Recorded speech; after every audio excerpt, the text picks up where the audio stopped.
School Figure TV. Revolutionary salute. Revolutionary salute. Like, share, subscribe. Welcome to the House of Revolution. Hey, you know I'm your humble host, the Yao Mean of Revolution, the end of NATO.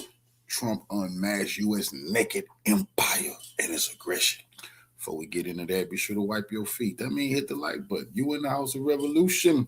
Like, share, subscribe, support the platform, y'all. It's all over for NATO. Europe is finished. And Trump that made it very hard for anybody to say that the U.S. is anything other than an empire. Let's get into the content. Salute.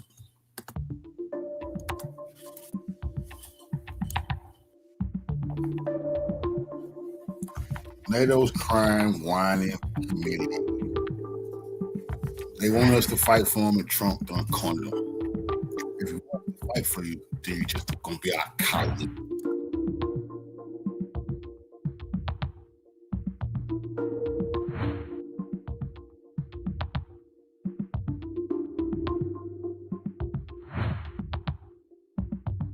Belgium has just said the quiet part out loud. Europe cannot match American military power in Greenland, not tomorrow, not soon, not at all. When a NATO defense minister admits US dominance is enormous, the myth of European strategic autonomy collapses in one sentence. Brussels talks about unity, but acts in fear. The EU's so-called Plan A is not defense, it is persuasion, begging Washington to believe Europe can secure its own territory. That is not deterrence, that is dependency exposed in the Arctic cold. Are we really going to start a war over Greenland? That's why, above all, we must do everything possible to stay within Plan A.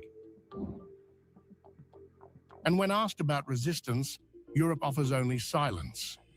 A mysterious Plan B, unnamed and unspoken, no troops, no capability, no command. Just a warning that if the US crosses the line, NATO itself would end. An alliance so fragile that one ally can destroy it alone. There is always a Plan B. It's not something to talk about too much, but fallback options always exist. Unable to respond militarily, Europe reaches for tariffs. Germany's Greens call for trade retaliation, proving once again that the EU fights wars with paperwork, while real power is decided by forces on the ground. Economic threats replace strategy because there is no military answer. Greenland has become the mirror of the Western alliance. The US sets the terms. Europe follows. NATO unity is conditional, not guaranteed. And the Arctic standoff shows a simple reality. When pressure rises, the EU hesitates, NATO fractures, and American power stands alone.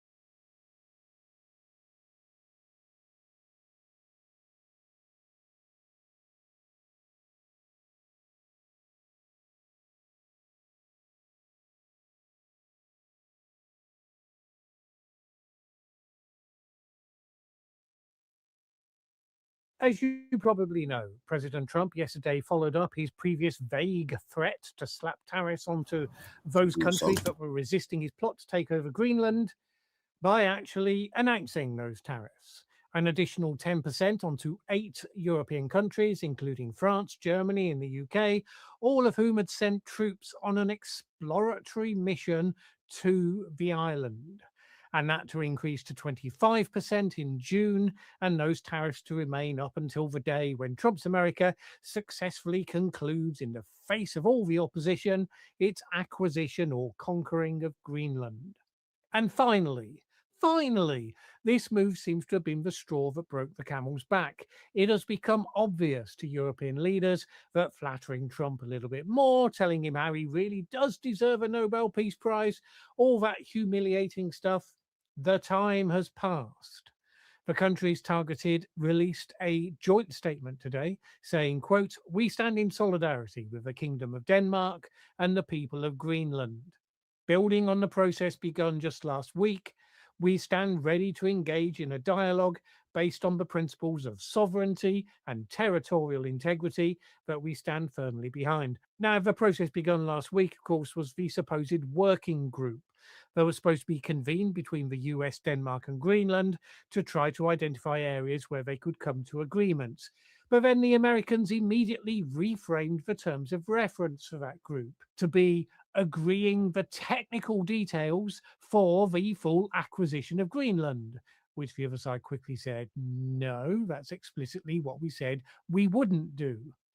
So is there actually any sort of process to reference? Doubtful. Anyway, the joint statement continued. Tariff threats undermine transatlantic relations and risk a dangerous downward spiral. We will continue to stand united and coordinated in our response. We are committed to upholding our sovereignty. It has surely sunk in at last, the reality that we've discussed here before, that these trade deals that Trump has been negotiating with various countries are basically worthless. Because the moment Trump wants to bully you into another thing, however unrelated to trade it may be, then those agreements go out the window and he just comes back with more tariffs. So unsurprisingly, members of the European Parliament have made it known that the EU-Trump trade deal will not be ratified, so long as this latest move still applies. Manfred Weber, the president of the centre-right European People's Party, said this: "The EPP is in favour of the EU-US trade deal, but given Donald Trump's threats regarding Greenland, approval is not possible at this stage. The 0% tariffs on US products must be put on hold." The European Parliament is expected to confirm a freezing of the passage of that deal in a meeting next week. French President Macron went further. Labelling Trump's tariffs as unacceptable, he called for the EU to deploy its anti-coercion instrument against the US, affectionately known as the bazooka. This was designed originally with China in mind, believing that its behavior in the marketplace warranted protection, should it seek to aggressively use its leverage against Europe in the future. But here we are. Trump's behavior in relation to Greenland fits like a glove the circumstances that were anticipated. So the instrument would see restrictions on investments, access to the targeted country to public procurement schemes, as well as limits on intellectual property protections. President Macron was not alone. Bernd Lange, chair of the European Parliament's Trade Committee, he said this: "What we had in mind when we drafted the Anti-Coercive Measures Act is now coming to pass. If trade policy is used as a political lever, we can resist it with various methods. I therefore call on the EU Commission to initiate proceedings and an investigation immediately." The controversy came as this weekend there were protests in Greenland itself and also in Denmark. And also coincidentally, while the Speaker of the House of Representatives, Mike Johnson, is visiting the United Kingdom and he's set to address the UK Parliament next week. Speaking to the Times of London, Johnson said this: "We have no ill will for our friends in Greenland." Well, I'm pretty sure they now have major ill will towards you, offering the hand of friendship while threatening to invade. It's kind of a tricky combo to pull off. In Greenland, the demonstrators were carrying signs that said things like, "We don't want to be Americans." Well, Fox News put that into headlines. I guess when you're a member of the MAGA coalition that's persuaded itself that the whole world is trying to sneak in over your borders, this concept will be something of a surprise to you. Surely, you would think, any such people should fervently desire to be a part of the US, so that their protests can be broken up by masked officers who will body slam them and beat them up, all for their own good, obviously. Trump's Treasury Secretary Scott Bessent suggested this to NBC. I believe the Europeans will understand that the best outcome is for the US to maintain or receive control of Greenland. Do you, though, Scott? If it wasn't obligatory for you to come and defend whatever nonsense Trump said this week, is that really what you would be saying? Largely, what Bessent had to say was demonstrably delusional.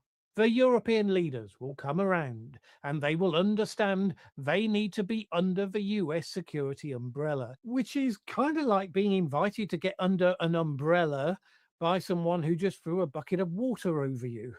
I mean, obviously, what is the point of a security umbrella if your territory gets taken over anyway? I mean, think about it for more than 2 seconds. After the various leaders of the tariffed European nations had responded with condemnation of their own, the immediate response of all of them drew praise from Greenland Minister Naja Nathanielsen. I am amazed to witness the first responses from the targeted countries. I am thankful and hopeful for diplomacy and allyship to prevail. And yes, indeed, once Trump has introduced stakes, whereby he is inflicting real pain and hardship onto the action of countries standing up for sovereign rights of a free nation, well, that's when you find out who really believes, who's really with you. And there's nowhere for those countries to hide here. They know full well that if Trump is allowed to ride roughshod over the rights of self-determination for countries, however large or small those countries may be, then the downward spiral that creates around the world will sweep up everyone before it. They've had the view for the last year, but if they can just cajole and flatter Trump enough, they can keep him just about enough on side to sufficiently survive the 4-year term, after which point someone less erratic, even if still problematic, will take over. Should have been obvious from the start that was never going to work, but this action by Trump this weekend finally seems to be sealing it. Indeed, you might be thinking that this is all very well, but what about those MAGA-aligned hard-right parties in Europe that Trump likes so much, some of which seem poised to take control to some degree? Won't they just reverse any of this? Well, this was such an intuitive and obvious red line. Actually, those parties lined up to condemn Trump's actions as well. Jordan Bardella, president of Marine Le Pen's National Rally Party in France, said this: the threats issued by Donald Trump against the sovereignty of a state, all the more so a European one, are unacceptable. Commercial blackmail is no longer tolerable. And he also called for the suspension of the US-EU trade deal. Alice Weidel of Germany's AfD compared what Trump is doing with the actions of Vladimir Putin, violating sovereignty in Venezuela and with Greenland. Add to this the reports today on the French news channel LCI, which said that Ukrainian intelligence services have stopped sharing sensitive intelligence with the United States because it's believed to be leaking it to the enemy. Ukraine, the report says, deliberately sent false strategic information to US intelligence and then observed that the material reached Russia, which took action on the basis of it. Some have pointed out it could also have been a leak on the Ukrainian side, which is true, it could be. But, the US appointed someone with a history of being a Putin sympathizer as the head of their intelligence services. Donald Trump has been acting throughout to do a deal with Russia where Ukraine being forced to accept Russia's core demands is a part of what he is offering to them in a wider deal between the US and Russia. It walks like a duck. It quacks like a duck. Obviously, we shouldn't jump to conclusions as to what it is. An adversary of Ukraine, in spite of a year's worth of efforts by Ukraine and its various European partners to get Trump on side. But now also an adversary of Europe, threatening to seize part of its own sovereign territory. Again, it was clear to see that it was an adversary of Europe long ago, when it declared openly that it saw its business as being to try to get populist parties elected into governments there, interfering in their politics.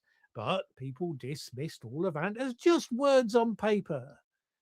There is, of course, one more potential twist that could be imminent, which is that we're expecting the US Supreme Court to rule any day now on Trump's use of his emergency powers to do this sort of zap pow process of slapping tariffs on people for whatever reason comes up in his head.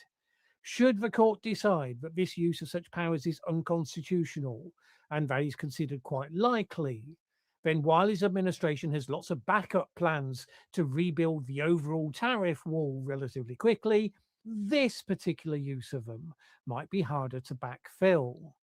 Now, it'd be unlikely to make the president give up on Greenland, but it would just be more unpredictable what sort of pressure he would seek to bring to bear instead.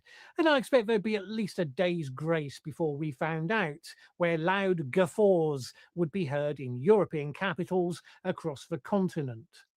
Right now, you just have to take the wins wherever you get them.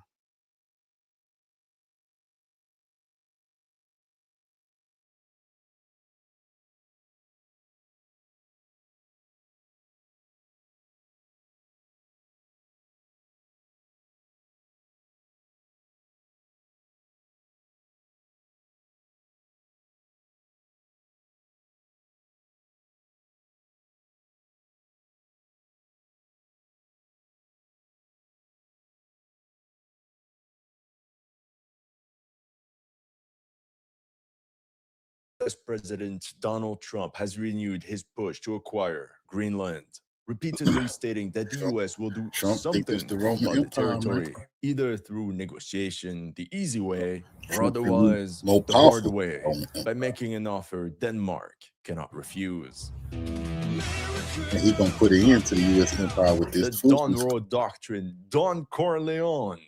We see Trump as a real New Yorker, typical mobster move asking for protection fees, or else. Anyway, if Trump actually invades Greenland, it's going to be a disaster for NATO, possibly the end of the alliance. That's what we'll Putin explore laughing. today in this video. Greenland is this massive ice-covered island all the way north of the Arctic. Geopolitically, Greenland is not an independent country. It's an autonomous territory within the Kingdom of Denmark, which retains sovereignty over its foreign affairs, defense, and security. Here are some of Trump's statements about Greenland that triggered this entire crisis. And we need it for national protection. We need Greenland for national protection. They have a very small population. We are going to do something on Greenland, whether they like it or not, because if we don't do it, Russia or China will take over Greenland, and we're not going to have Russia or China as a neighbor. But, you know, the fact that they had a boat land there 500 years ago doesn't mean that they own the land. We need Greenland for national security. You heard it, national security, or at least that's the pretext. According to Trump, the US has to get Greenland before Russia or China get there first. There's also an entire discussion about mineral resources and control over Arctic routes, such as the Northwest Passage. Anyway, Denmark repeatedly stated that they're not interested in this deal. So Trump ordered his special forces commanders to draw up a plan for the invasion of Greenland. Madness and stupidity. I understand how the MAGA crowd finds all this talk about annexation exhilarating. It's an intoxicating feeling to be truly feared. Gunboat diplomacy, you show up. Boom, boom, boom, you blast everything. And then you move on to the next. Yes, certainly. But it's very different when you have this attitude towards your allies, towards the NATO alliance you have created.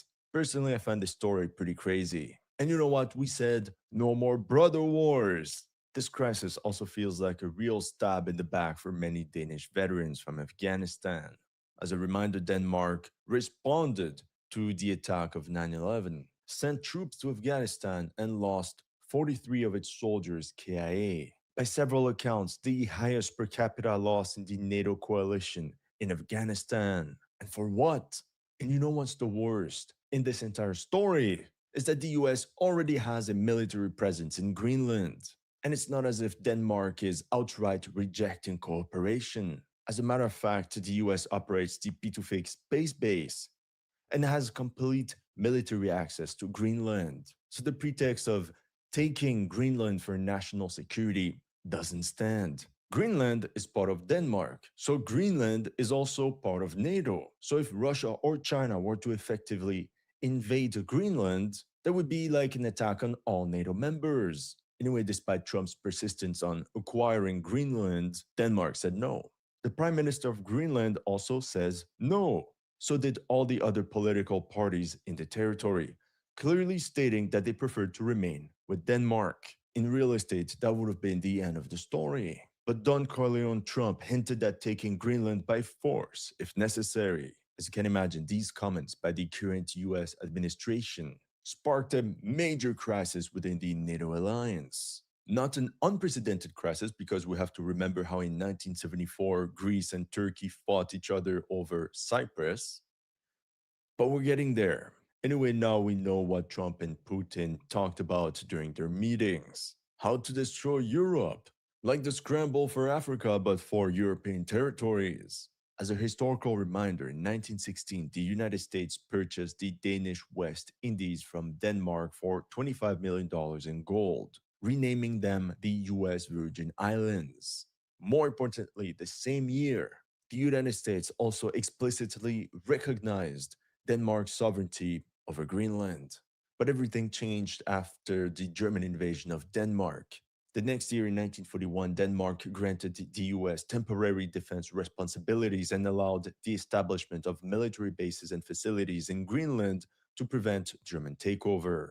We actually see this in the first episode of the TV show Masters of the Air, when US bombers land in Greenland on their way to Britain. After World War II, Denmark regained control over the territory. In 1946, US President Harry Truman offered to buy Greenland for $100 million in gold, but Denmark rejected the offer. With growing tensions between the United States and the USSR, this led to the 1951 Defense Agreement, which allows the US to establish and operate defense areas on Greenland, all the while explicitly recognizing Danish sovereignty. Everybody was happy, and that's why the agreement still stands today.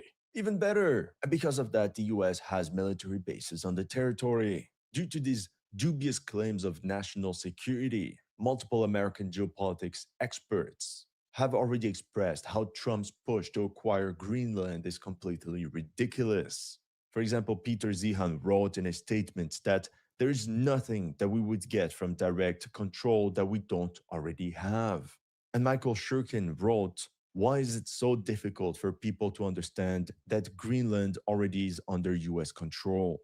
The choice isn't between having Greenland or not having Greenland. It's between keeping our friends and allies or losing them." They're entirely correct. The only person that benefits from this entire crisis is Putin. Let's be honest, he finessed Trump. He completely played him. Go ahead, brat. Send your little green man to Greenland. Just do it. And because of that, the mighty NATO could disappear. Like we said earlier, now we know what Trump and Putin talked about. And surprise, surprise, Putin supports Trump's acquisition of Greenland. No He shit. played all them suckers. The entire alliance could collapse the moment it's the most necessary. People in the Kremlin are dancing. They're going at it with the Pripyat all night long. Oh yeah, I forgot something. Trump first publicly hinted at acquiring Greenland in August 2019, so it's not completely new. Already then, you had Danish defense consultants publishing articles stating, "This is how the US kicks the Danes out of Greenland." Danish strategists had 5 years to think about a plan, but it seems nothing was done. They just hoped that the US would forget about Greenland. This leads us to the latest crisis, which really started in January 2026, right after Operation Caracas and the capture of Maduro. So here's a quick summary of what happened this past week. 4th and 5th of January, Trump reiterated the need for Greenland, citing Russian-Chinese presence in the Arctic and national security purposes. 5 and 6 of January, Denmark's prime minister warned that any US attack on Greenland would end NATO itself. As a result, Trump said a military intervention was an option. The next day on the 7th, Viceroy Marco Rubio tells the lawmakers Trump wants to buy Greenland while not ruling out force. Again, in response, European leaders from France, Germany, the UK issued a joint statement backing Denmark and Greenland's sovereignty. This is what Anders Vistisen, a Danish member of the European Parliament, told CNN. To taunt the Danish special forces who protects Greenland is very easy, but I would like to see how many American soldiers who can cope with these Arctic temperatures and this very harsh environment. I don't think it's something that you get many soldiers to do from the American continent. Boy. I unleashed on Twitter and I wrote, "This guy is so stupid or just dangerously clueless." Number one, US troops train in Alaska in the same Arctic weather. They even have the entire Alaska-based 11th Airborne Division available literally for Arctic warfare. That's 12,000 soldiers. And how strong is Denmark's garrison in Greenland? Do you want to know? There's only one elite Danish Navy unit consisting of 12 to 14 personnel operating in 6 dog sled teams. 12 against 12,000. Even the Spartans faced better odds. Guys, this is not the movie Sisu. These guys are gonna get wrecked. And number two, don't provoke Trump. It's not a good move. This is literally the worst thing to do right now. Enrage the bull. And don't mock the capabilities of the US military, because these guys are very excited to prove you wrong. I just don't understand how this guy can be so cocky, especially when Danish military presence on the ground in Greenland is negligible. Then from Reuters, Trump administration mulls payments to sway Greenlanders to join US. Look, there are 56,000 inhabitants in Greenland. It's basically a town. Trump's administration discussed figures ranging from $10,000 to $100,000 per person. If you ask me, they're very cheap. That's a bad deal, especially for a territory said to be super important for national security. If that's the case, pay up. The 9th of January, Trump escalated publicly during a White House meeting, declaring the US will do something on Greenland whether they like it or not, preferring the easy way, a deal, but ready for the hard way. And he reiterated the fact that if the US doesn't act, Russia or China will occupy it. Trump also said that he wants Greenland, so the US is not going to be a neighbor with Russia. Right. I don't know. Maybe we don't have the same maps of Alaska and neighboring Russia. I don't know. January 10th, Trump's money deal didn't work because Greenlandic parties jointly rejected US control. And on the 12th of January, Greenland's Prime Minister Jens Frederik Nielsen said, "That is why it is important to be absolutely clear. Greenland is part of the Kingdom of Denmark and part of NATO through the Commonwealth. This means that our security and defense belong in NATO. That is a fundamental and firm line." I think that's a firm 9, actually. I'm sure everybody in America understands, and that's the end of the story, right? Meanwhile, in the US, Congressman Reddy Fine wrote on Twitter, "Huge news! Today I am proud to introduce the Greenland Annexation and Statehood Act, a bill that allows the president to find the means necessary to bring Greenland into the Union." But multiple Republican senators and lawmakers have voiced opposition. I'm also here to talk about what I think is amateurish behavior with respect to the treatment of our NATO allies. So in the end, the best case scenario for Denmark is that they weather the storm.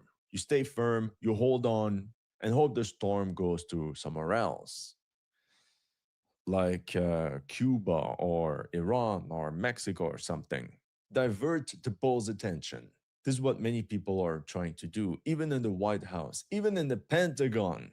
Let's hope they're successful. But as a strategist, you always have to prepare for the worst case scenario. What could Denmark realistically do if Trump decides to make use of force? Not much, honestly. We talked about the 14 special forces and their dog sleds. But jokes aside, there are also some F-35s made in America, but mainly the first squadron of the Royal Danish Navy, composed of 4 Thetis-class patrol vessels, 3 Knud Rasmussen-class vessels, plus some frigates and helicopters on rotation for maritime patrols.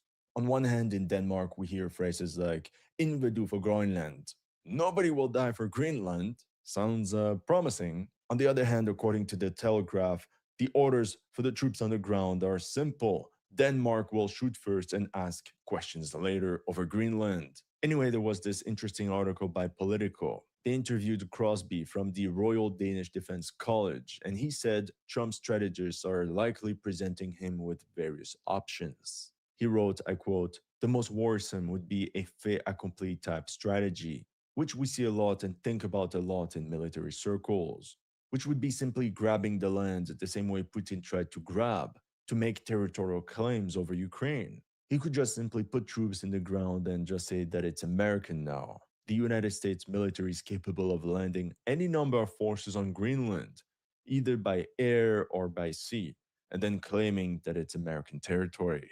And you know what? They can even kidnap a South American president right in his home."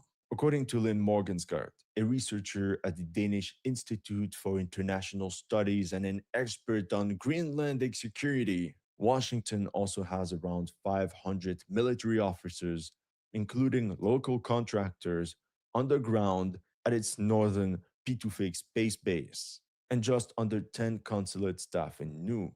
Nuuk is the capital of Greenland. That's alongside roughly 100 National Guard troops from New York who are usually deployed seasonally in the Arctic summer to support research missions. Honestly, the US takeover of Greenland could be done overnight without even firing their rifles. And then it will be Danish military personnel that will have to decide if they will fire first. Modern scouts continue. As a result, if Trump mobilizes the US presence on the ground, or flies in special forces, the US could seize control of Nuuk in half an hour or less.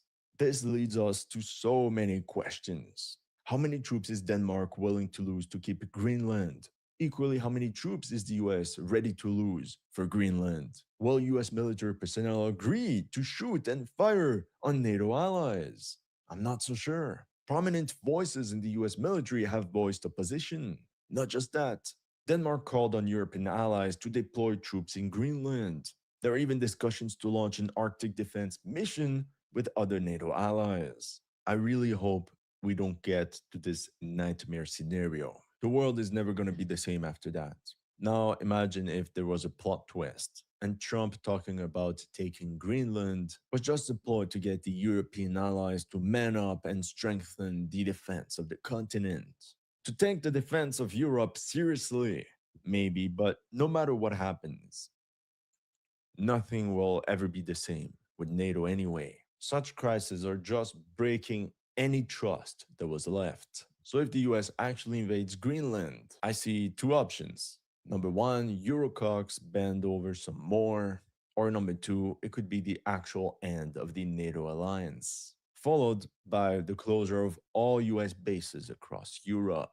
But we're not there yet. I'll keep you updated. That's all I have for you today, and see you in the next one.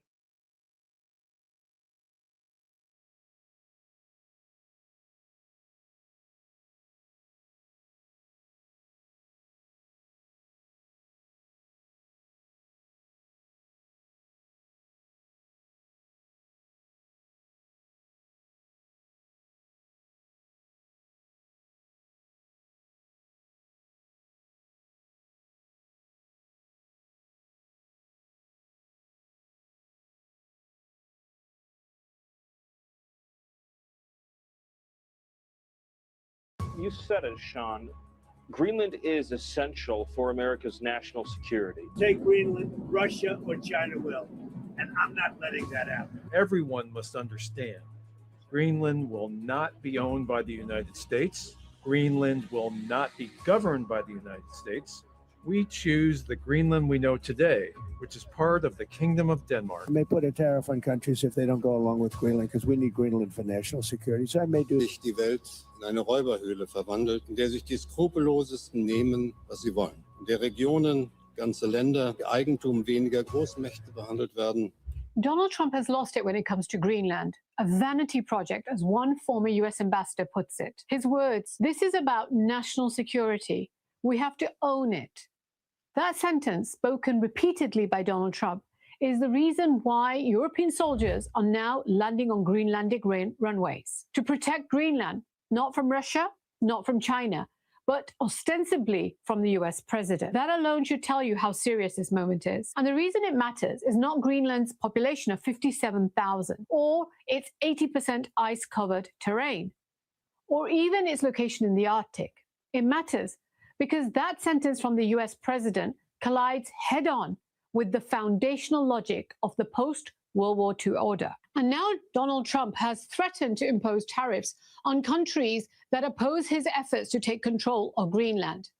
He said, "I may do that for Greenland. I may put a tariff on countries if they don't go along with Greenland, because we need Greenland for national security. So I may do that." For 75 years, the Western alliance has rested on a simple but powerful assumption that the United States would lead, but it would also restrain itself.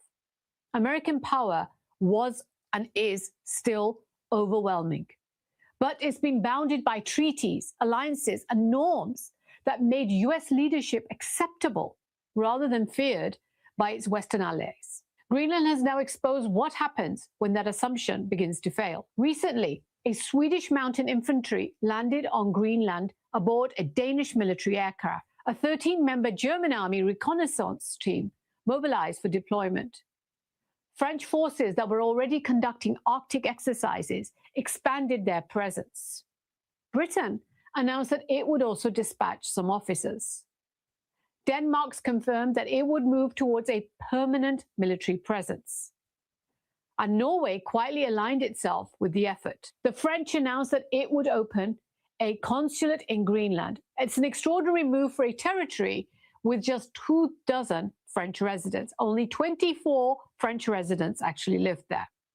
But it's not symbolic. The message of deterrence by physical presence is an important message. And it's happening because European leaders have reached a deeply uncomfortable conclusion that the United States may no longer be constrained by that alliance system that it created itself.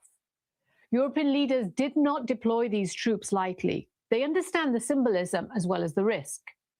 It marks a historic rupture in the alliance psychology. But these leaders also understand something else. Inaction so far has signaled acquiescence. And if there's anything that Trump understands, it is the power projection. By placing troops on Greenland, Europeans are doing three things simultaneously. Firstly, they're signaling to Washington that this is not a bilateral US-Denmark issue, and that any unilateral move by the US would immediately implicate multiple NATO members.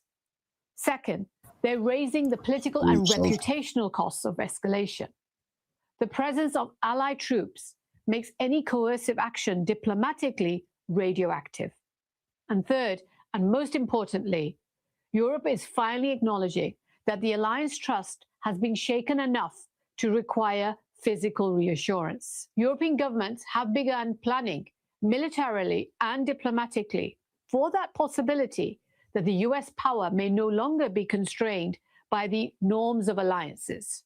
And that shift, once they make it, does not reverse easily. Remember the German president's ominous words from only a couple of days ago. Beides, die Respektlosigkeit und die Erosion ist weit fortgeschritten. Ich glaube und will das mal etwas zuspitzen. Heute geht es darum zu verhindern. And through all of this, Greenland itself has been remarkably clear. Polls consistently show that fewer than 6% of them want to become part of the United States. A majority prefer to remain within the Kingdom of Denmark, even as they debate the eventual independence on their own terms. And by the way, a large majority of Americans also don't support the US president's policy.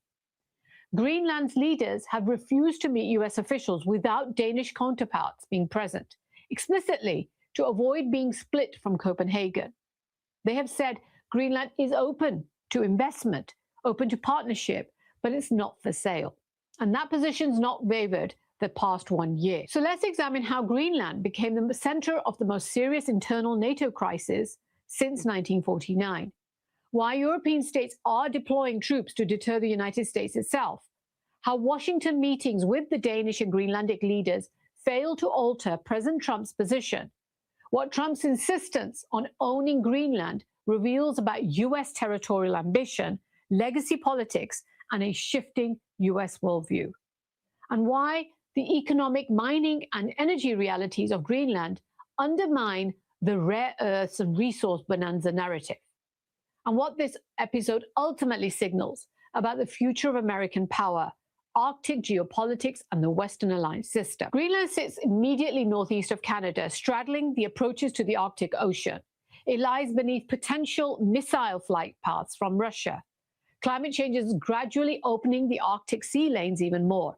And these facts are real, but they're not new. What is new is the claim that the only way to address these realities is through ownership. You don't defend something the same way if you don't own it, Trump has said. When we own it, we defend it. Now, that assertion runs directly against decades of US military doctrine. The United States currently operates or assesses more than 128 foreign military bases in at least 51 countries, according to the Congressional Research Service data. Independent estimates put the total number of US military installations, including, if we count the smaller facilities, at over 700 bases across multiple countries, said to be over 80 countries. And in almost every case, the land is not owned by the United States.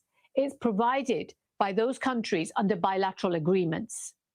Germany, Japan, South Korea, Italy, Poland, none of them are American territory. All of them are defended. Greenland itself isn't an exception. Under a 1951 defense agreement with Denmark, the US already enjoys broad rights to operate, expand, and deploy military assets on the island. During the Cold War, Washington ran over 17 separate military bases in Greenland without annexation, without any sovereignty transfer, and without any territorial claims. So when Trump insists that ownership is necessary, European officials are hearing something entirely different. They're hearing blatant territorial ambition, and this time at their expense. Denmark and Greenland have responded the way allies are supposed to respond. European officials have repeatedly signaled that they're open to expanded US military presence in Greenland. Denmark has explicitly stated that it's willing to discuss additional bases, greater troop rotations, and deeper NATO integration, all under existing agreements. They've sent diplomats. Greenland's foreign minister and Denmark's leadership traveled to Washington this week for meetings with the Vice President J.D. Vance and the Secretary of State Marco Rubio. The public language afterwards was very measured. Talks were described as constructive. A high-level working group was announced. But within hours of those meetings, Donald Trump reiterated publicly that the United States must own Greenland. He dismissed Denmark's ability to defend it, and he refused to rule out the use of force. The Danish Prime Minister, Mette Frederiksen, did not hide her assessment. She said, "It was not an easy meeting. There is fundamental disagreement." We therefore still have a fundamental disagreement. To Denmark, Denmark is a tiny country with a tiny economy and a tiny military.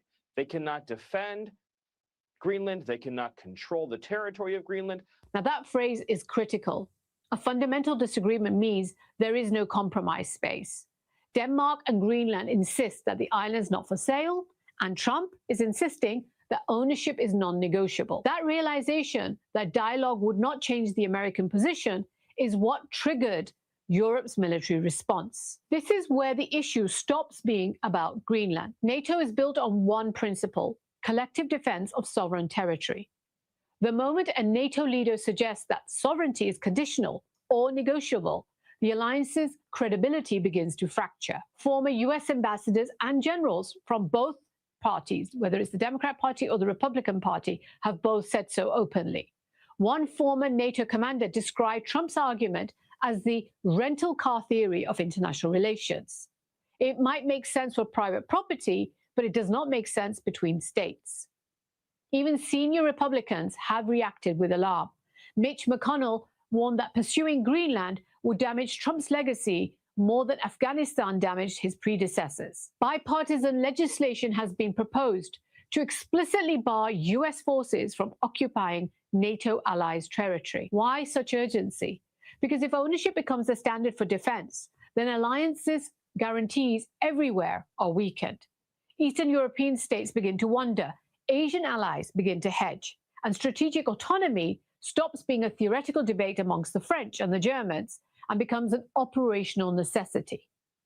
Europe's reaction to Greenland is not hysteria, it's contingency planning. Now, at this point, you might be asking, if this makes no strategic sense, why hasn't it stopped? And what exactly does Washington think it's gaining? Now we need to confront one of the most persistent myths surrounding Greenland, the idea that it is a vast, untapped resource bonanza, especially for rare earths and energy. Now, the narrative is deeply misleading in the short and medium term. Greenland's economy today is very small, it's slow growing, and it's heavily subsidized.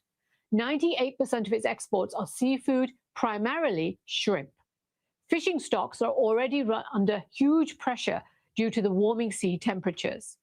Economic growth in 2024 was only 0.8%, and last year, 0.2%. Denmark provides just over $1 billion per year in direct grants, and that funding accounts for around 20% of Greenland's GDP and roughly half of its government revenue.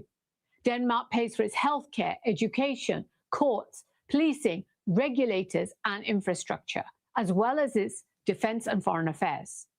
If Denmark vanished tomorrow, the United States would have to replace that funding immediately.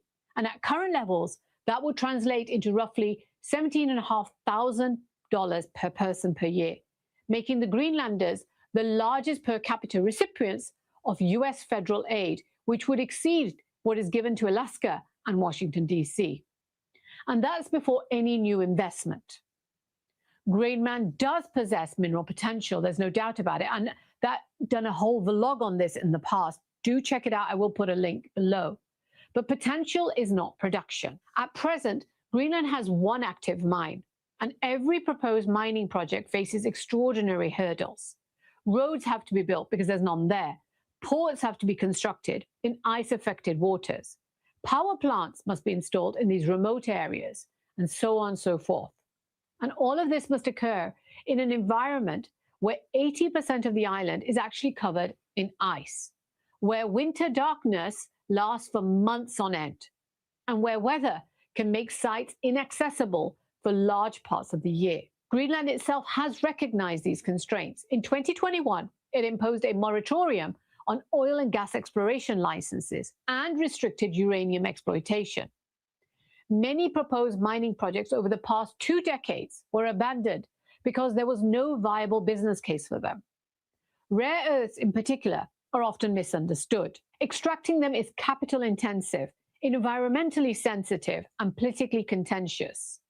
Processing capacity matters as much as the raw ore, and Greenland has none of it. Even China, with far lower labor costs, state-backed capital, and decades of experience, struggles to make rare earth mining consistently profitable.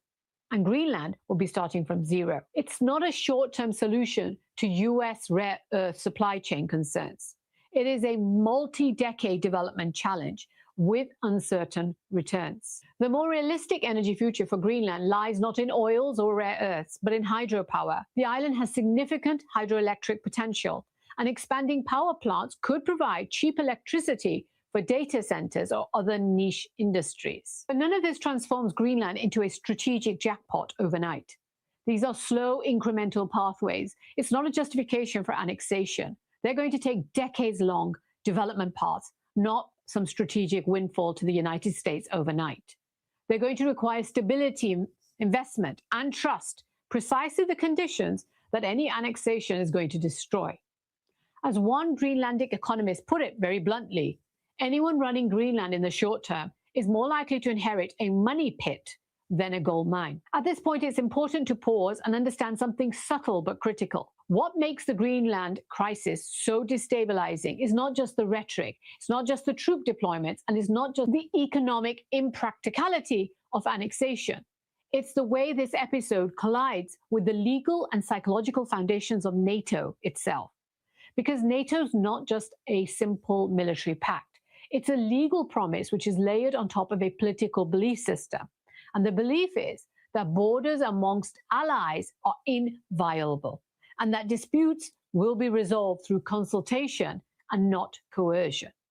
So when Trump says that Denmark can't be relied upon to defend Greenland, he is not just criticizing Danish military capacity. He is implicitly rejecting the idea that allies can be trusted at all unless they submit to American ownership.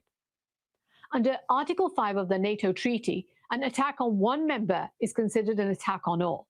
But that clause rests on an assumption that it's basic.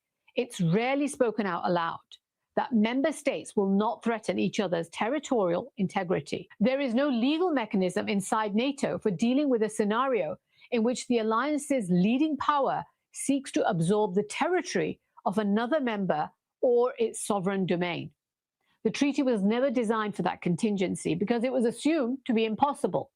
And that's why legal scholars and former diplomats are reacting with such urgency. If the United States was to seize or coerce Greenland, NATO would be placed in an impossible position. Either allies would be forced to remain silent, effectively conceding that the alliance cannot restrain its leader, or allies would have to openly oppose the United States, which breaks the alliance's political cohesion. Either outcome is catastrophic for deterrence. And it's not even hypothetical. Even that suggestion of annexation has already triggered contingency behavior. What are we seeing? We're seeing that European governments are not waiting for those tanks to roll towards Greenland or those jets to drop bombs on Greenland. They are acting now because credibility in international politics is about expectations, not necessarily the outcomes. Now, once these allies begin to believe that US commitments are conditional and that they're going to be based on ownership in the future rather than an obligation, the deterrence value of NATO erodes everywhere at once. One of the most revealing aspects of the Greenland episode is that resistance is not coming only from Europe. It is actually coming from inside the United States as well. The American people hate the idea of Trump getting involved in Greenland.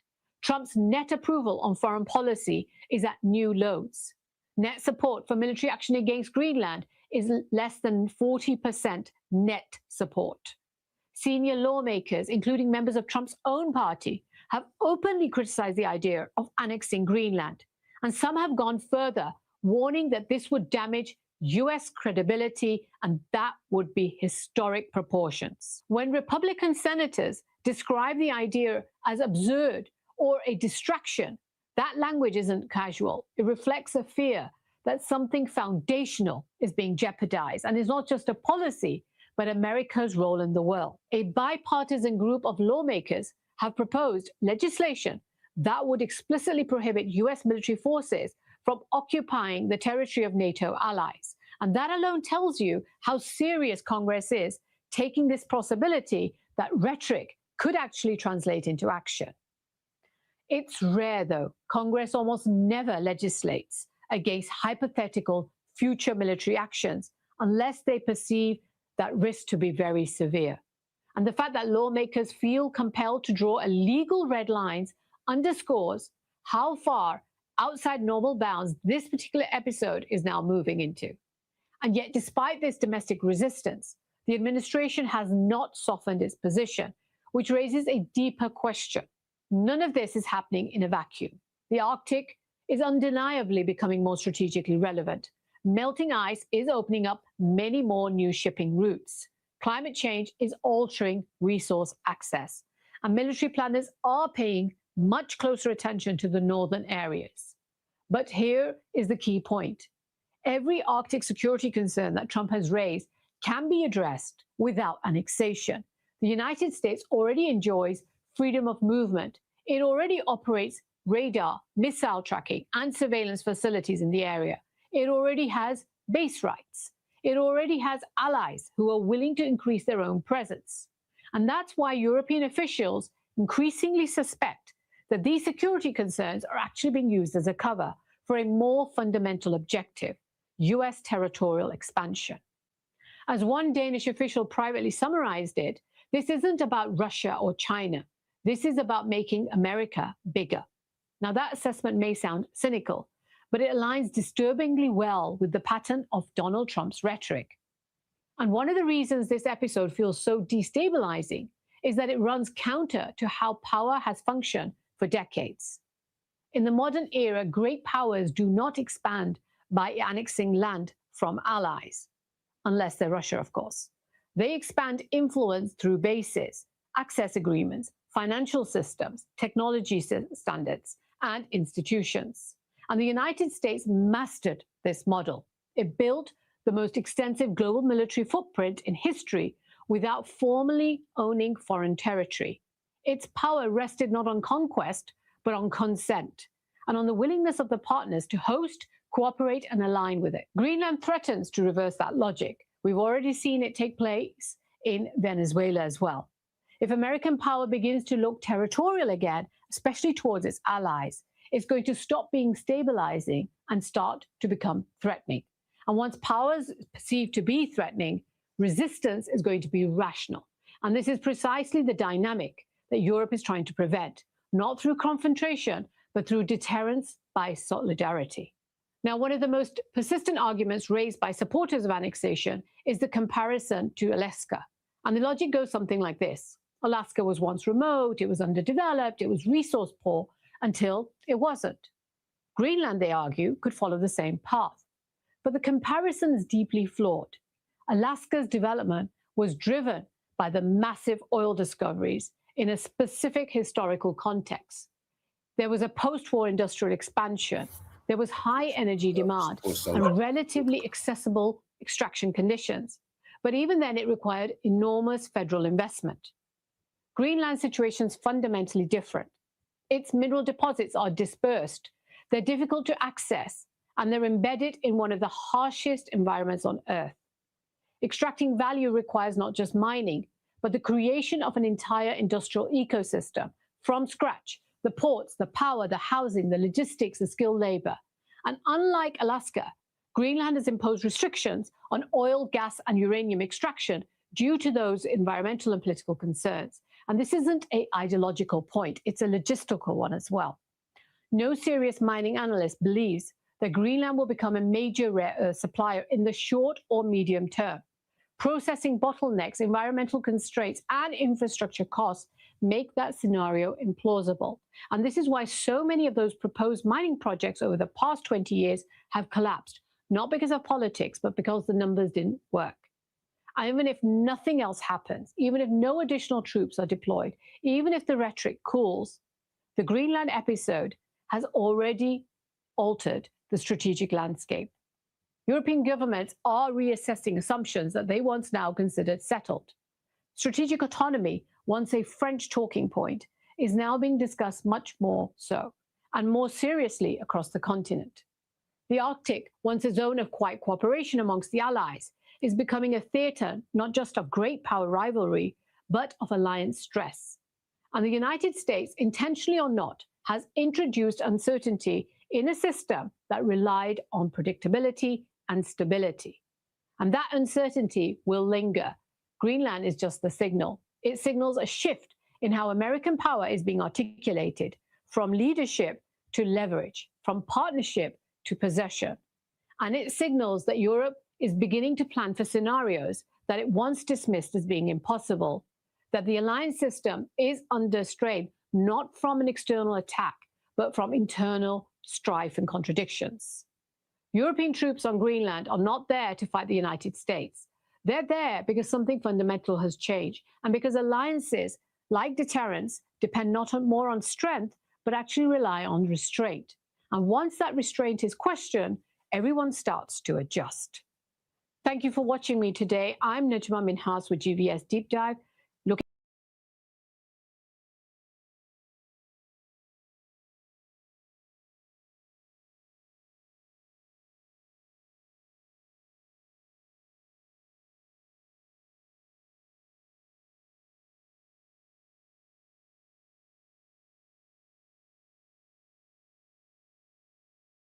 Is something that restrains, for that reason, US power.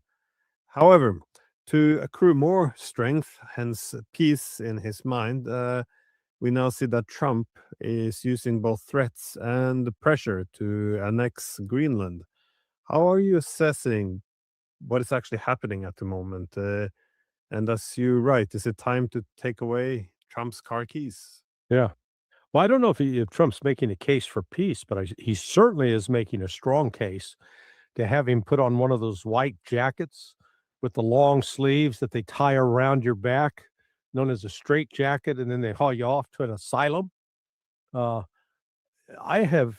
His behavior is so bizarre, but what's frightening is it's not limited to him.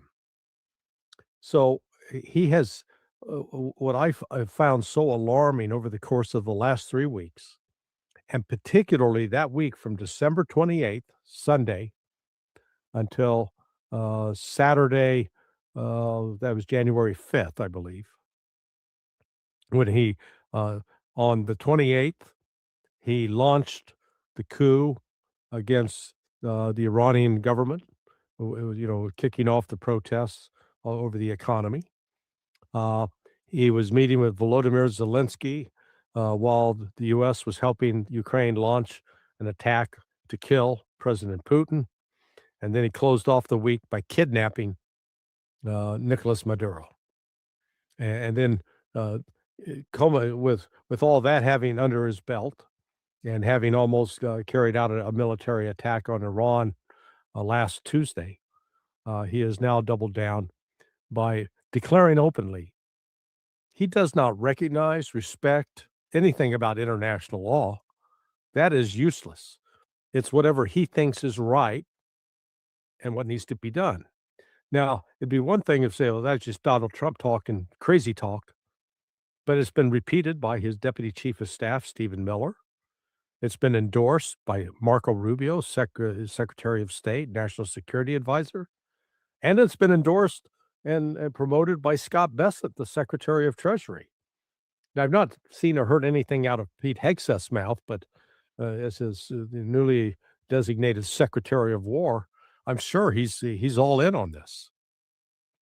So if you're Vladimir Putin or Xi Jinping, or hell, Starmer or Macron or Merz, you got to look at the United States and say there's something very, very different going on here. While it's true that most countries in the world, or the big powers in the world, have from time to time found ways to overlook or circumvent international law, they've still sort of maintained some sort of verbal commitment to it, and seen it as preferable to have as opposed to not having. But now Trump is just openly saying it means nothing. He's matched his words with actions, having walked away from the Intermediate Nuclear Forces Agreement during his last term as president, which, it's not just Trump who's flouting international law.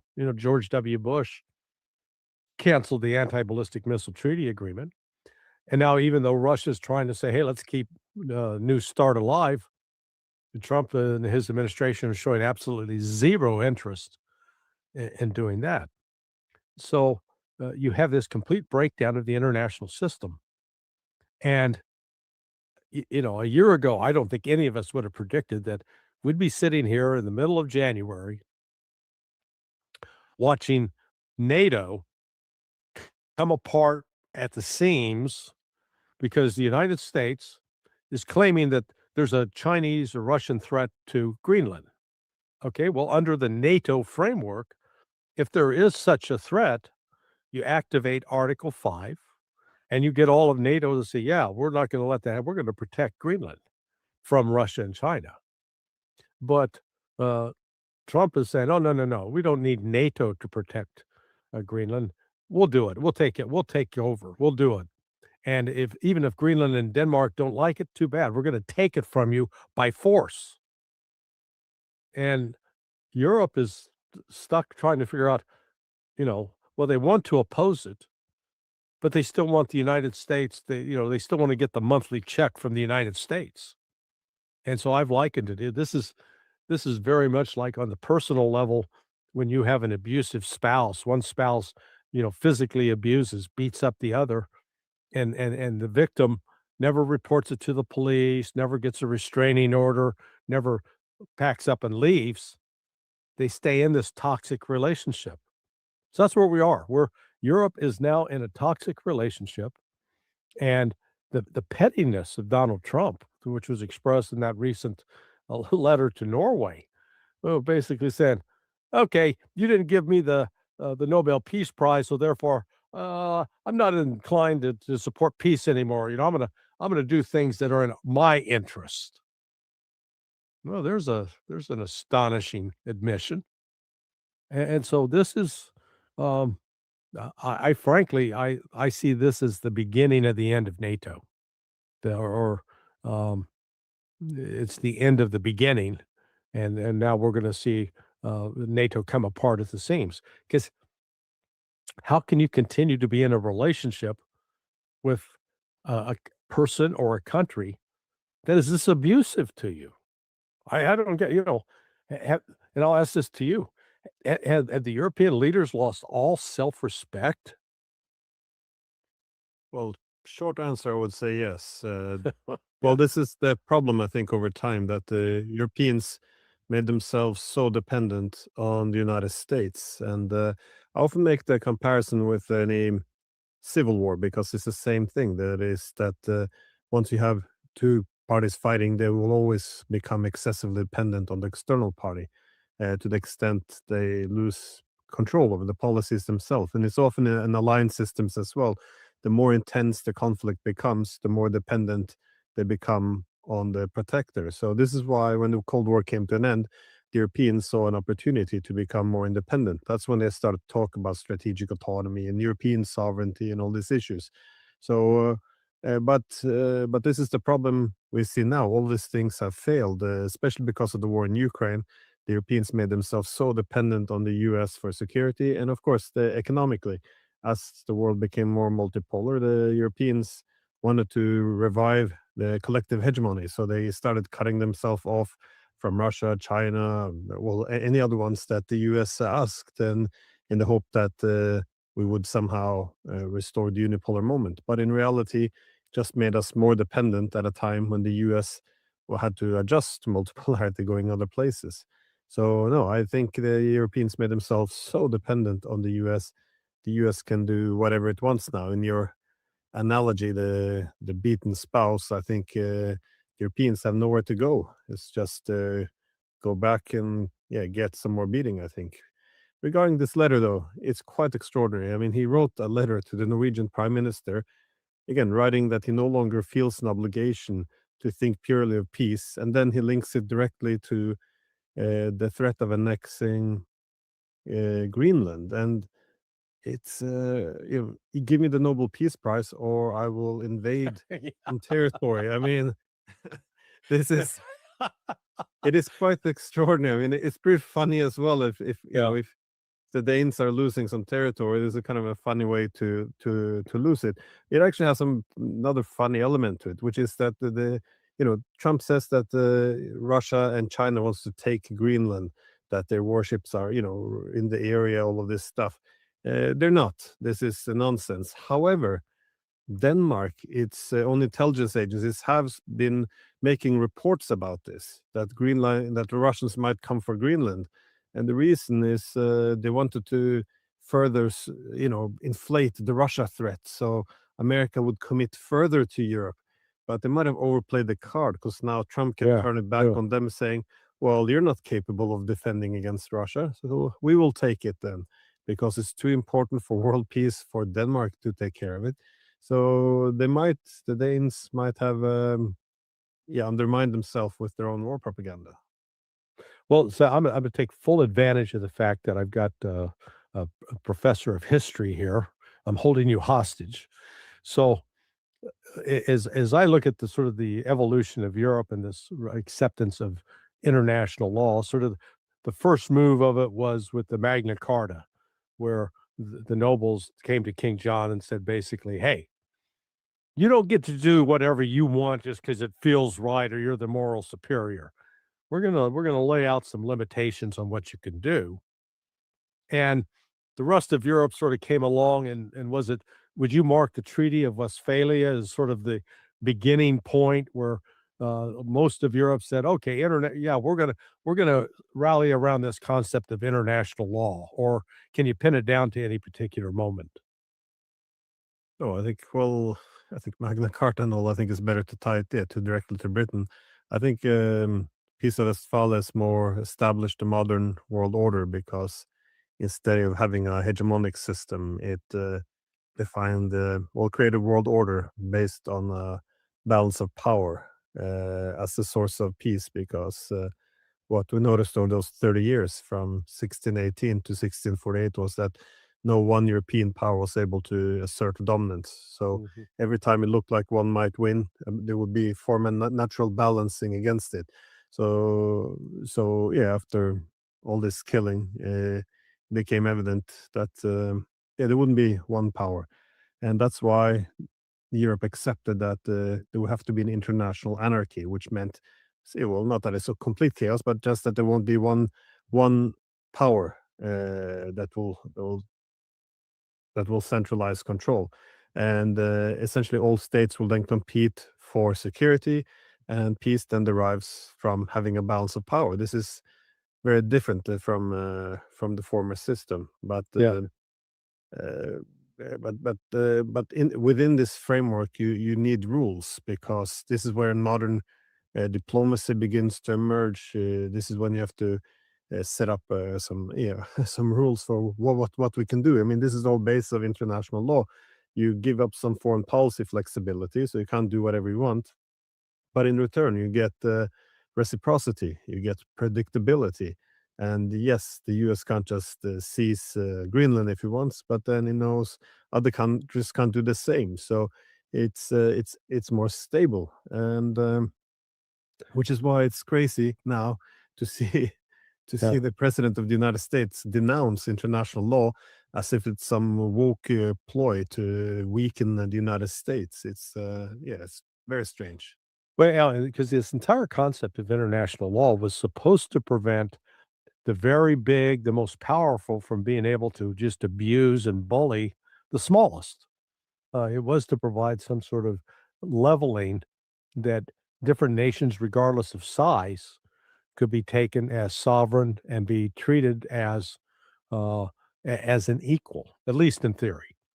But what I've heard out of the Trump administration and Trump supporters, um, there's a comedian in the United States by the name of Dave Smith, who is a libertarian, and he was debating a fellow named Dinesh D'Souza, who has been, you call him sort of one of the neocon supporters. And D'Souza was making, D'Souza is a very smart guy. I mean, well learned from a university standpoint. But he was making the argument that basically we could do whatever we want to Venezuela because they're smaller and they're weaker. Well, yeah, that's like the adult saying, "Hey, I can sexually exploit these children, or I can physically abuse them in other ways because they're smaller and they can't fight back. But what are you going to do about it?" Well, that's why we got actually some laws and rules governing what adults can and cannot do to children. It's the same principle, and they're now breaking that out into international relations. That you know, Denmark, small, tiny, we can take it in a day. They can't fight back. And so I looked at that and I said, how does that differ from what Adolf Hitler did with respect to taking control of Czechoslovakia? And I guess that was 1938, 39. It's the same kind of thing. Now, I know that Alex Krainer has written extensively recently. I haven't had a chance to read his full series, but that, he brings some other insights that, is not quite like the story we're told, but still it gets back to this, that either you've got some rules governing how countries behave towards one another or you don't. And once you break away from that, it then turns out to a battle for who's the strongest and who's the most ruthless. And unfortunately, it looks like the United States is stepping into that. And There's nobody around Trump to say, hey, Mr. President, you can't do that. Or if you do that, you're going to destroy NATO. Now, personally, I have no problem with destroying NATO. I think it's a anachronism. But I I don't know if Trump is deliberately set out to do that, but that's going to be the likely outcome when all is said and done here, that he will have undermined the legitimacy of NATO and make it difficult to continue. Yeah, no, I think NATO's dying as well. And I have to tip my hat to Colonel Douglas McGregor, who called it essentially on the first week of Russia invading Ukraine that the consequence of this would not be NATO growing stronger, but dying. But in regards to international law, though, I think to some extent, at least as a political realist, I'm inclined to think that even law tends to reflect the distribution of power. That is, after World War II, we had a balance of power with two main powers, the Soviet Union and the United States. But when there is a balance of power in this sense that they can constrain each other, I think international law often reflects this. So the UN Charter, which came out of World War II, it would put mutual constraint on both sides. And that's essentially what the UN Charter is. That is, it assumes some sovereign equality, same rules for both sides. So one would ask oneself, what happens to international law when there's a hegemonic system? That is, when the Soviet Union collapsed, now there's one center of power. Why would the US accept constraint on itself when there's no one externally to constrain it? This is what Stephen Walton all was saying in the 90s.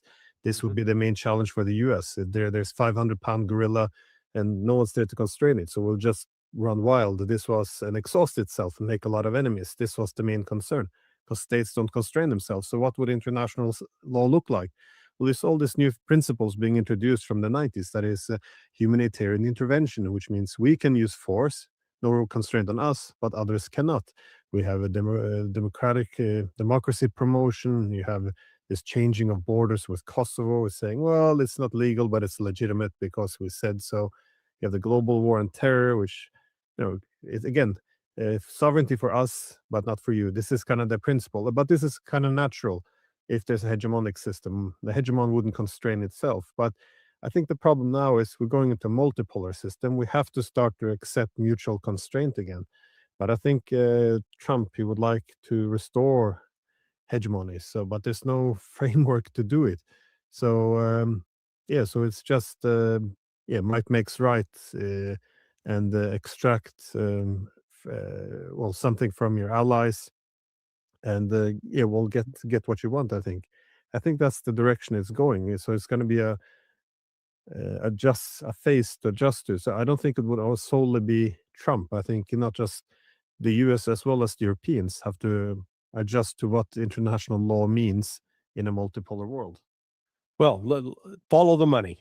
So the US has been able until last year to basically set the rules, set the table, because the world was dependent upon the dollar. Dollar hegemony that ruled the day. But the transition away from the dollar really started in earnest in February, March of 2022, in the wake of the sanctions that were brought on Russia, the kicking Russia out of SWIFT, which, when you think back on it, the West did Russia a favor. Because SWIFT is the equivalent in the modern financial world of a buggy whip. That the only way you got to, if you're going to drive, imagine if you get into a car, you got to have a buggy whip. Now, the buggy whip doesn't do anything to make the car go, but you got to have it. And so that's how modern banks are having to use this ancient technology called email to send messages to get funds transferred. And a lot of times they get lost in spam and 2 or 3 days over. Anyway, the movement, the rise of BRICS in creating alternative payment methods where you no longer had to buy Russian oil with US dollars. The Chinese would pay in yuan and Russia would accept the yuan. But both countries then started buying more gold and Russia in particular is a major gold producer. China is a major producer of silver. They began controlling these metals. We have seen, in the last 2 months, the explosion, particularly of silver. Yesterday at like 2:30 in the Sunday afternoon, silver was selling at $89, and by last night it was up to $93. I haven't had a chance to see what it's doing today, but I'd imagine it's going higher. And as this is taking place, countries, instead of buying more U.S. Treasury bills, which is a way to allow the rest of the world to finance the United States deficit, all the major countries are buying less. And it's not clear who's doing the buying, whether it's actually the Federal Reserve that's buying it up on its own or what. But the point of all this is the U.S. control of the economy is slipping away. And the U.S. is faced now with, when this war started in Ukraine, I think the U.S. national debt was around $36 trillion. It's now just hit $39 trillion, $3 trillion in 3 years, 4 years. That's growing very, very fast. And there's no sign that it's going to slow down. Especially when we heard Trump announce he's going to increase defense spending to $1.5 trillion, up $500 billion from what it was. So you've got this phenomena now of Russia and China, where they are now economically, they're no longer dependent on the United States. They have managed to separate themselves from dependence on the U.S. dollar. Russia, by virtue of it's got the most natural resources of any country in the world, and is in a position to actually, take those resources out of the ground, get them into production, and sell them. And China, who is now leading the world in terms of industrial production and controlling supply chains around the world. This has put the United States at a real disadvantage. And that, what we're witnessing now is, as you remake this international financial order, you're going to remake the international political order. So up to this point, the United States was able, as they tried, as was shown on December 28th, they could crash the Iranian economy by collapsing the currency. I don't know specifically how they did it at this point, but I would note that it was, George Soros tried to do something like that to the UK. So if one guy like George Soros can do it, you have to recognize a country like the size of the United States can absolutely do it to a country that's the size of Iran. So this is where the next battle is being fought. It's in the economic markets. Gold is at an all-time high. Silver is at an all-time high, and there's no evidence that other countries are lining up to say, well, in fact, we saw Canada. Canada used to be one of the top 3 trading partners with the United States. And now, because of the conflict, it's solidifying its ties with China, distancing itself from the United States. That is, despite Trump's claims that, they got all these tariffs and they're working to control these other countries, the PR he puts out doesn't match up with the reality that's undergirding all this. Well, there seems to be a very standard format at this point, though. That is, I think Iran was going down the Syrian path. That is, first use the economic weapon against them to, create economic havoc and political instability, then help to instigate, protests and a revolt. And then you can have 2 things happen. Either you're successful with managing or hijacking civil society by pushing for a coup, or the government push back, and then you can claim to protect the people against their own government, and then of course the country will be destroyed and ripped apart while we talk about democracy and human rights. So it's we've seen this movie before. But I wanted to ask, though, more specifically about Greenland, because Why? Why take Green? Like I understand why they took out Syria, understand why they want to take out Iran, but why take ownership over Greenland? Because the Danes with Greenland and the US are already allies in NATO. The Danes would mine more American bases there. Again, the Europeans have a massive case of Stockholm syndrome. After 80 years of being vassals, there's no political imagination to anything else than being ruled by Washington. So, given that the Europeans are, willing to do anything that Washington says, why go to that extent and snatch the actual territory when the Europeans would be happy to, do whatever America tells them to? Yeah, I'd like to give one simple reason. I don't think there is. It's really baffling. So one of the justifications is, oh well, the United States needs those rare earth minerals that China's withholding. We've got you're going to have to still dig them out of the ground in Iceland or in Greenland, and then you've got to process them, and that's the problem. There, 40 miles from me, just north of, I'm in Bradenton, Florida. There's a mining company called Mosaic. Well, Mosaic's got ample supply. They've done all these gypsum mines. They've got all this material. It contains all the rare earth minerals. The problem is the U.S. doesn't have a processing plant, and the processing plant is very dirty, and they're not environmentally friendly. And so, getting one of those approved to be able to use is a whole nother problem. So, the rare earth mineral case doesn't make sense. Oh, well, we want to get access to the Arctic. The United States has a total of 2 icebreakers, but only one is functioning. So they basically only have one functioning icebreaker. That's not going to get you anything in terms of being able to move in and out of the Arctic with any regularity. In contrast, the Russians have at least 8, and I don't know, I think maybe 5 of them, maybe 6 are nuclear powered, if not all. So I mean, they've got world-class icebreakers for transiting that area in the winter when it freezes over. So, and again, there was we didn't have a single case where the United States made a request of Greenland, said, "Hey, could we expand our base?"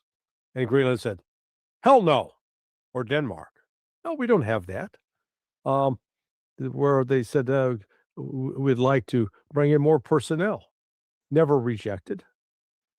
So this is, I think this is more Donald Trump's personal vanity project. They're using the excuse of national security, but he'll probably name it Trump land. It's no longer Greenland; it's going to be Trump land. And I wouldn't be shocked to see that as one more way of catering to his vanity.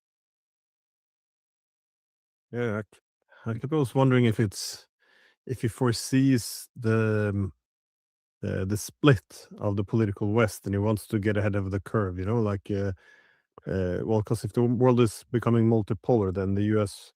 will not be able to focus that much on Europe, so we'll have less to offer. Meanwhile, the Europeans, if they want to remain somewhat relevant, they will have to diversify ties, start to connect with other great powers. So you can kind of see that in the multipolar world, the political West isn't going to hold up anyways.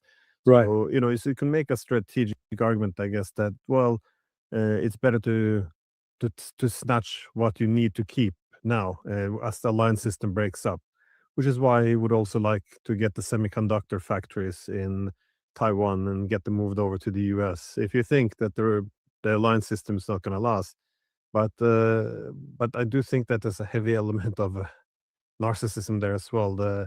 Also his personal resentment for the EU. He calls it, they call them worse than China, which is also suggests that having to ask the Europeans to have their permission to have U.S. troops in Greenland, if they would want to have any missile defense, they're spying on Russia, that they would need the permission. I think I think a lot of this could be about his personality as well. Yeah. No, I don't think we can underestimate that at all. as one of the primary motivations for this. It's all, look how obsessed he's been with, I've stopped 8 wars, which he hasn't, and I need the Nobel Peace Prize. The letter you referenced earlier to the deputy foreign minister of was it the deputy foreign minister of Norway? No, We got the prime minister. Oh, the prime minister. And the glee he demonstrated when Machado gives him the Nobel, Medal. the medal. But that was, And it's like, really? I played on sports teams, and getting a medal or a trophy to me is no big deal. And I don't go to sleep at night said, "Oh my God, I got to get this trophy or this award." He apparently does, which again, that's not normal. That is not normal behavior. And what part of what I see taking place is we've got so many world leaders, and I'll frankly include Vladimir Putin in this as well, that are enabling this guy.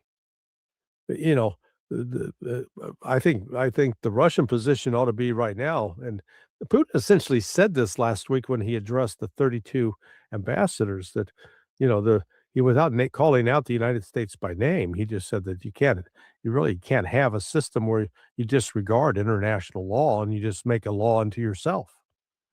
But part of that is just we say to Witkoff and Kushner, hey, we're going to deal strictly with international law.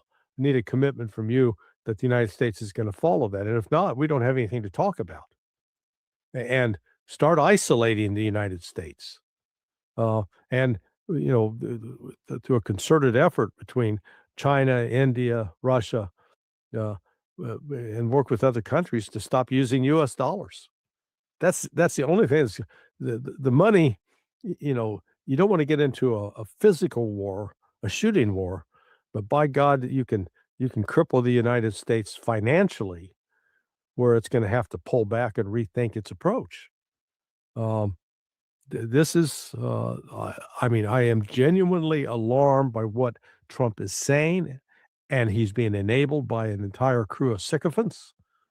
And if this is not arrested and stopped, it is going to lead to a world war, a global war.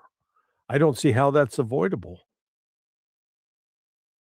It's just sad to watch him, I guess, take pleasure in getting someone else's medal. And of course, Yeah. the great irony there, of course, as well. I mean, someone else wins it.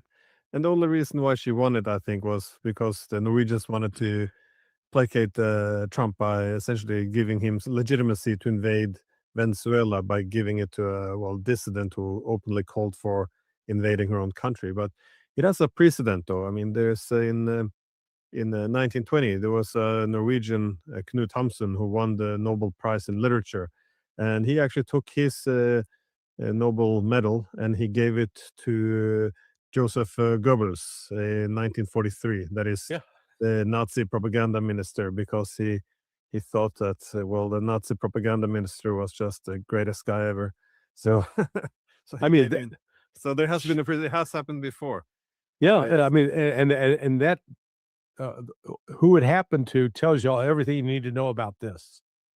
That basically Trump is on par with a Nazi propagandist. You can make that case. Yeah, it's not good optics. But I wanted to ask you about the defense, though, of Greenland, because the Europeans they want to now show that they're not completely irrelevant. As you said, that they appear to be this abused spouse. They want to show that they can stand up to Donald Trump. So they said they would defend Greenland. They send a handful of troops. Yeah. And I mean, literally a handful of troops. The British sent one guy, the Norwegians sent two, and the Germans sent some more. But then the day after the Germans arrived, Trump said, "Now, well, if you try to resist annexation of Greenland, then we will tariff you all." So he put 10% tariff, and the day after the Germans left already. So I'm not sure. It's just I don't know. How do you interpret this? What was the purpose of all of this efforts to defend? I mean, is there any point to it, or is this just virtue signaling, or how are you assessing it? I'm assessing it as this is a 21st century update of the Monty Python movie, The Knights of the Holy Grail. Okay, it is it's satirical, it's laughable, it's absurd, and yet the problem is it's real. Um, because in the Monty Python movie, when the knights would get clashing, they'd say, "Run away, run away." That's the Germans. I mean, we just saw the Germans do that. They landed and said, "Okay, we lasted 36 hours. Back on the plane, guys. Let's run away." Europe, Europe under the optimal conditions, if they wanted to get into a military conflict with the United States, they're a speed bump. They're not going to slow up the U.S. Now, uh, if you're doing investing, this would have been a good time to invest in popcorn, because I'm sure the demand for it has gone up in Russia. They're just sitting there, buckets of popcorn, eating and watching.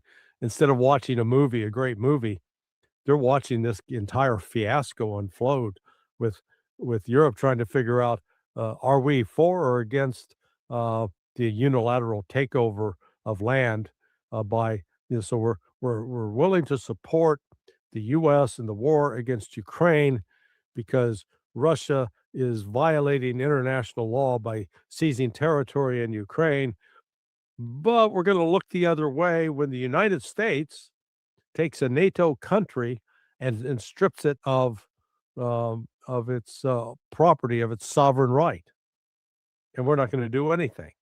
And some are saying, "Oh well, we got to do something." And so this is just, it's all kabuki theater. And the only thing that's going to make a difference is if the Europeans finally unite and say, "Wait a second, this can't be allowed," and they start closing down U.S. military bases. They start denying U.S. access to places like Wiesbaden. I don't see England doing that at all.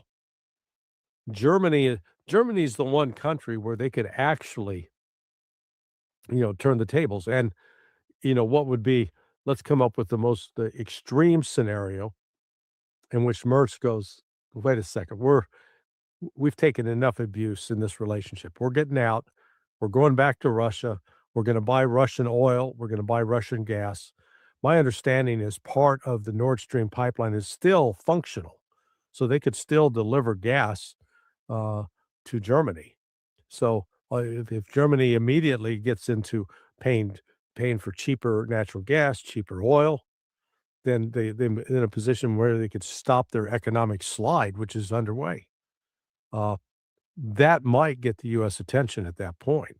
But, knowing Trump, he's going to be so angered at that, the effrontery of the Germans, that he'll double down. But at this point, then you will see NATO will come apart at the seams. It's not going to be, there's no longer this, much touted unity that really hasn't existed. And in tandem with that, I think you're going to see the acceleration of the Russian offensive against the Ukrainians. General Winter is really doing a number on them, as they've knocked out all the power plants, and the increasing number of Ukrainians are having to abandon cities like Kyiv, Zaporizhia, Dnipropetrovsk, Kharkiv. Yeah. Well, I think it would make some sense for the Europeans. Fighting America directly does make any sense, but I think communicating that it would be come at a high cost, I think that would be the main tool to move forward, of course. But it's a big gamble because the Europeans don't want the Americans to leave; they want them to stay. It's the Trump that's trying to pull it back. So their threat is essentially what Trump wants, which almost makes me think this is a ploy to reduce the relevance of NATO, because Trump can't do it on his own, because you need Congress, you need it's difficult to pull off. But if the Europeans does it for him, then it would work. I'm not saying this is the efforts, but overall it seems that erratic behavior often is, like I said, is escalation control that is able to escalate dramatically, and then people try to find a compromise because he doesn't mind war. I think he's more worried about forever wars. That is the costly wars which pulls in America and doesn't allow it to leave, because he seems to have an aversion for high cost, but he wants the low hanging fruit. So we saw this with Panama. Give some threats, and then the Panamanian gave some concessions. We saw with Yemen when he was going to just knock them out. It didn't work. Okay, so he called it a quits. Okay, we're done with this. In Venezuela as well, just go in, kidnap the president, kill a lot of people, and then we're finished. Kiss and make up. Let's try to work with what remains of the government. Iran as well, just try to knock out its nuclear plants, try to do a decapitation strike, and then it didn't work. Okay, well, then we end it right away. So it seems this is the way to go. So if the Europeans would put some troops in Greenland, at least as a tripwire, that would forever damage relations with the Americans, or threaten to and actually carry through on market access denial to US companies in Europe, this kind of things. I think that would work, but the problem is Europe can't live without the United States, so Right. it would be very hollow. And again, any threat, I don't think will be followed through. But but it's I was wondering, also what you made of sense of the comment by the Italian Prime Minister Meloni, because she said after Trump put tariffs on the Europeans who sent the troops and started pushing back against annexation, she said that there obviously had been a misunderstanding, a communication problem, because the Europeans just sent those troops to Greenland to defend from Russia and China, because Trump had said that that this was the problem, that they had to annex Greenland because Denmark can't defend it. So they were just sending them to help Yeah. to do what Trump. This is where we're at. They're apologizing for for setting up a deterrent to defend their own soil, and they're apologizing to Trump for it. This is where we are, though. But what do you make of this? Is this, of course, I could be mistaken. Maybe this is the real intent, but it doesn't make any sense. I mean, I don't think anyone can imagine Russian or Chinese warships coming into Greenland and trying to annex it. It doesn't really make any sense at all. Yeah, no, this is called putting lipstick on a pig, trying to make the pig look pretty, or dress the pig up so it looks like some starlet, like Marilyn Monroe from the old days. It is what I have to go with what I see, and this notion that Trump is involved with some sort of sophisticated 3D, three-dimensional chess game.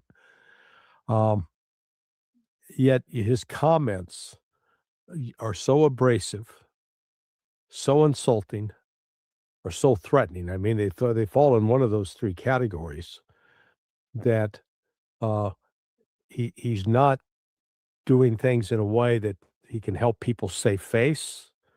He can he's willing to, if you will, take the high road and allow people to have an exit strategy. No, his is all just bare knuckle force, and almost forcing people to some of these leaders to debase themselves or to accept insult after insult. And that you might be able to get away with that once, but you can't keep getting away with it, because at some point they'll punch back, they'll seek revenge, they'll find a way to stab you in the back, or sandbag you. And so Trump is weak. I view what Trump is doing, in my view, is he is dramatically weakening the ability of the United States to continue to exercise this hegemonic influence in the world. And instead of, again, he's using tariffs as a political club. And historically, tariffs have been used successfully when they're used for an economic purpose, where one country is severely disadvantaged by the economic capacity of the other country or what it produces, trades, etc. So you can use tariffs in order to defend your own domestic production. But when you turn tariffs into a political tool, one of punishment and coercion, that only works if you have the monopoly control over a product or over the currency. And that's no longer the case. And so what's happening, and we saw it again, I referenced it with Canada. Canada starts saying they've been taking this abuse, and they said, okay, screw it. We're going to build up our relationship with China. And it's not going to be immediate overnight, the transformation, but a year from now, you're going to have more Chinese vehicles being imported into Canada, being sold to Canadians, and fewer U.S. vehicles, which is going to hurt the U.S. automobile industry. And China's already got an enormous advantage over the United States in regards to that. So, and likewise with India, the threats against India have backfired. India's not working to change its policies to accommodate the United States. It's looking out for new trading partners and say, okay, we'll have to live without them. So when Trump labored under this false belief that the United States was so powerful and such an essential, we were an essential business, economic, military power that nobody could live without us, all of a sudden he's discovering that a lot of these countries are saying, yeah, no, we can live without you.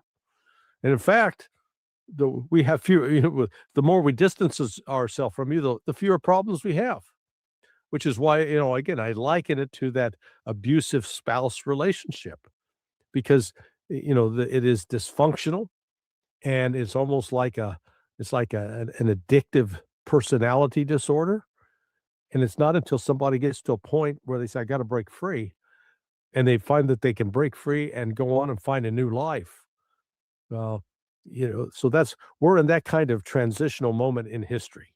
Looking back on this period from February of 2022, and I think through December of 2026, we'll be seeing as consequential a move and change in the international arena as what took place from, say, May 1945 through the December of 1948. That kind of dramatic change. Well, I can't make up my mind though whether Trump is unstable or he's pretending to be unstable. But I don't think it matters because, as you said, either way you can't trust him anymore. And well, the case that he pretends, I mean, this was. I wonder if he's following the Richard Nixon's madman approach. That is, if you act irrational and extreme, then you can escalate and control the escalation ladder, because you can escalate and put massive pressure on others, but then you can also bring it down because nobody wants this kind of confrontation with a madman. So being unpredictable and going up the escalation ladder and essentially compelling others to back down and make a compromise because they fear the disastrous outcome of someone who is unstable. It's there's some benefit to appearing unstable, but but it is political theater, which is why many countries would like to do anything Trump says simply to avoid a direct conflict, because you can't calculate how he will behave like his predecessor. So, and you do see to some extent it works. I mean, the Europeans does whatever they can now to avoid any conflicts with Trump. They just hope that Trump do what he wants, and then he will direct his unpredictable fury towards the Russians. The Russians seems to be playing along as well with this charade by Trump's diplomacy, so he will direct his fury in the other direction towards the Europeans and Zelensky. But so you end up going this: one day it's everything Zelensky's fault, the next day he's disappointed in Putin. I don't even can remember where he's at the moment, but I don't think it matters. He just jumps back and forth. But my point is, if it's real instability or not, nobody will trust you at the end. So the Russians, I think, made up their mind already.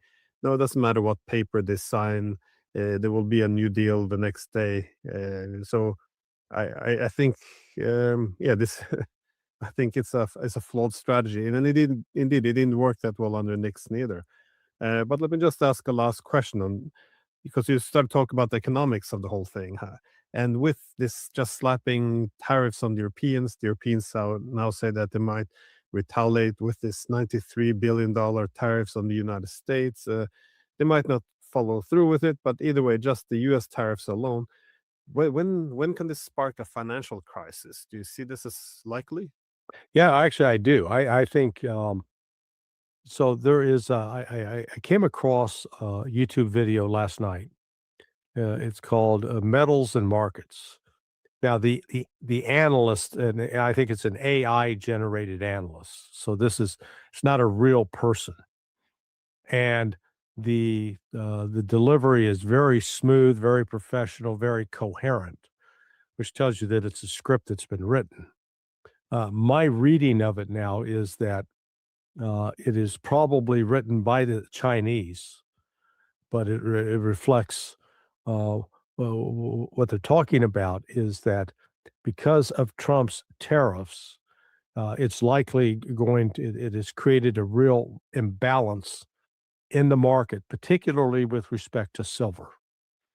And what gave me some confidence that this was not just some artificial intelligence propaganda is that this video was ostensibly recorded yesterday, Sunday afternoon at 2:38 p.m.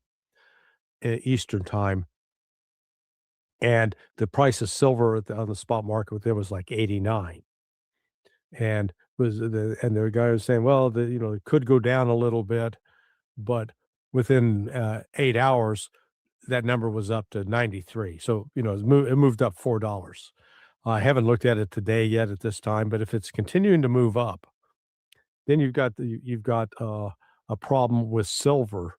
The demand, it's out of whack, and China has already put a limit on silver exports. They've restricted that. So I think you're and you're seeing fewer countries buying U.S. treasuries. In the past, the United States was able to finance its wars, finance its government by selling U.S. debt to foreign countries, and these foreign countries would buy it up because they thought, oh, the United States is a safe place. They'll always pay their debts. Now you're seeing it just moving in the opposite direction, and you're seeing particularly Russia, China, India, they're buying more precious metals for their own stores, and as are a number of other nations. So these are all sending signals that there is a looming financial crisis on the horizon. And, I love to do movie analogies because I always think they reveal some truth. Asking whether Donald Trump is crazy is like asking whether the character that Mel Gibson played in the movie Lethal Weapon, whether he was crazy. And, you saw him at various points where he would act crazy. And then when nobody was around, he was getting ready to put a gun in his mouth to kill himself. So he was not the kind of guy that you would sit down and say he's a stable person. And I think that's what we're seeing with Trump. We've got evidence going back to his first term in Washington in 2017. He has repeatedly demonstrated that he is a complete failure when it comes to selecting people to include in his government, or almost a complete failure. He has a knack for choosing the wrong people, or for choosing people that will actually work to undermine him, or people that are not competent. And we saw that whether, when he put Gina Haspel in charge of the CIA, Christopher Wray in charge of the FBI. We've seen it now putting Pete Hegseth and changing it to the Department of War. So, and again, I put myself in the position, if I'm an analyst for Russian intelligence or Chinese intelligence, and I have to go in and make an assessment to President Putin or President Xi about what kind of person is Donald Trump. Can you trust him? Is he willing to make a deal and stick to it? Is his ultimate objective just burnishing putting his name on everything so he looks like a winner? or is he actually sort of a creature dependent upon the deep state that is intent upon destroying Russia and or China? And, my own opinion, I'd have to come in with the latter. I think Trump has become a convenient tool. He's not setting the agenda. He's not running the chessboard. But he's certainly enabling this effort to weaken China and weaken Russia, because there are those driving the bus that still believe that they both represent the key threat that we have to stop. Not figure out how can we work with Russia and China to make all countries wealthy? How can we work with Russia and China so that we don't have to have a $1.5 trillion defense budget? How do we work with Russia and China to promote and build infrastructure in countries around the world? There's not that attitude in the West. It's always we win, you lose. It's a zero-sum game. And as long as that mentality continues to preside and reign over whoever's in office, the United States is in a trap that I don't think we're going to get out of. Yeah, well, I think that's another adjustment from hegemony to multipolarities. In a hegemonic system, you don't have to take into account the security of others. You just have to make sure you're so powerful. It doesn't matter if they feel threatened or not. They just have to adjust to new realities. Right. But in the multipolar world, you do have to, and again, this goes back to Peace of Westphalia. If you want security for yourself, you need to make sure you don't threaten the security of others as well. I think this is going to be a hard adjustment to make. And in the meantime, I think this main shift is going, as you suggested, in the economic sphere as well. The fact that silver is also exploding at the moment, I think it's also because it's being used actually in manufacturing by the Chinese. So it's there's more demand than their supply. But keep in mind that only back in September, the silver hit about $40. Now it's at the 95. So this is the history of silver essentially, and then the just past months is taking off, and it's not coming down. So we're to have all these different wars around the world. It will, I think, within the next few months, it will be coupled with a massive financial crisis, and that's going to add a big uncertain variable into the whole mess, which is going to make it be very difficult to control. So thank you as always, and visit Solar 21. Yeah, I would say on that cheery note. It's very hard to. Well, this has been a rough year so far. The first almost 3 weeks of it. So yeah, I really hope it comes down. We're 19 days in, and everybody's already screaming, "Stop the ride! I want to get off." Yeah, it is. No, it's strange. It doesn't. As you said, if someone would have told you this a few years ago, that this is where we would be, it would sound a bit like science fiction. But well, yes. I'll make a prediction. Before the year is out, I think you'll find more European countries will have revived relationships with Russia, and there will be a freeze on relationships with the United States. Well, I think if they want to have more independence, they have to reduce their dependence on the US. That means economic trade with others, get Russian energy, but also the dividing lines in Europe were recreated after the Cold War to cement the position of the US in Europe. But now it's just making us even more dependent.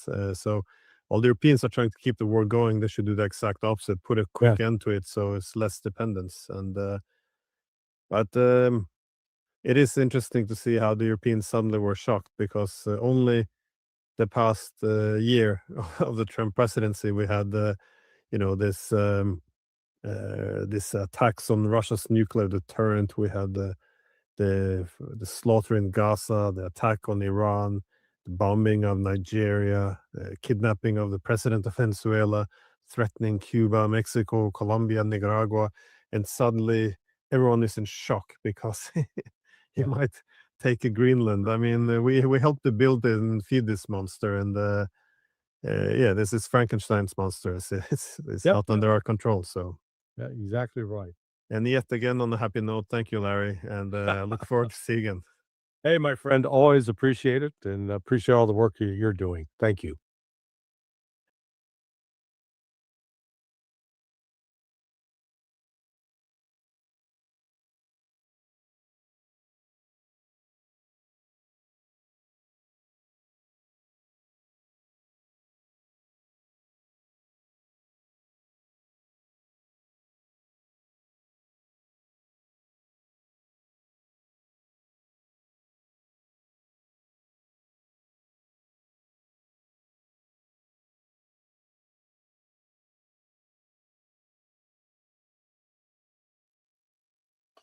A 100 times in Latin America.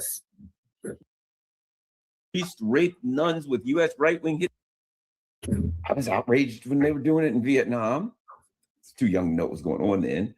I was outraged when they killed 1 million people in Iraq. I'm outraged that they overthrew the government of Ukraine. And when I see people on the street in Ukraine being beaten and thrown into vans and sent to the front and all this craziness in Ukraine and the liberals saying, we got to stand with Ukraine. You know, need I go on? Libya, and you name it. And what they've done in Venezuela, they've been doing it for a year. This is the second time, and I can go country after country where there's overthrown, where they literally killed priests, raped nuns with U.S. right-wing hit squads. So, yeah, I'm outraged at what's happening with the Trump administration. But I'm conflicted. Jim Kavanaugh, your thoughts? Well, yeah, true, 100%. Look, this is what they did in Vietnam. I was old enough to remember it and was outraged by it. And 100 times in Latin America, Dominican Republic, Panama, Grenada, coups in Brazil, and of course the Pinochet in Chile. But you know, an explicit, you know, invasion of Iraq. You know, the great moment. I think it was John Kerry who got up and said something about the Russian invasion of Ukraine. Countries can't just go around invading other countries like that anymore. That's 19th century imperialism. After the Americans had done that in Iraq, and you know, don't forget, Madeleine Albright was asked about 500,000 children, the effects of the sanctions on Iraq. I said, well, 500,000 children, but I think it was worth it. That's, you know, 500,000 children. She acknowledged and said, I think that was worth it. Anyway, so all of these things, we do live in a world in which, and especially since the demise of the Soviet Union, where the United States started, you know, Bill Clinton went into Yugoslavia with the Europeans. Suddenly, we don't need the UN to tell us whether it's legitimate to attack and overthrow a government. We can do it. The United States and its allies now, the coalition of the willing, or the rules-based order outside of the UN, the old rules-based order that the Americans make the rules and everybody else follows their orders. We now decide who can be attacked and who can't. It was always done. However, it was missionary imperialism. It wasn't 19th century missionary imperialism to bring Christianity and civilization, but it was to bring freedom and democracy and market democracy. That was the Clintonian line to these countries. And there was, they made up some kind of premise. They made up WMDs in Iraq. They made up the Libyan soldiers are going and raping everybody, and they're killing thousands of people in Benghazi. And the Serbs are killing everybody in Serbia. Blah blah blah blah blah. They made up massacres to justify this.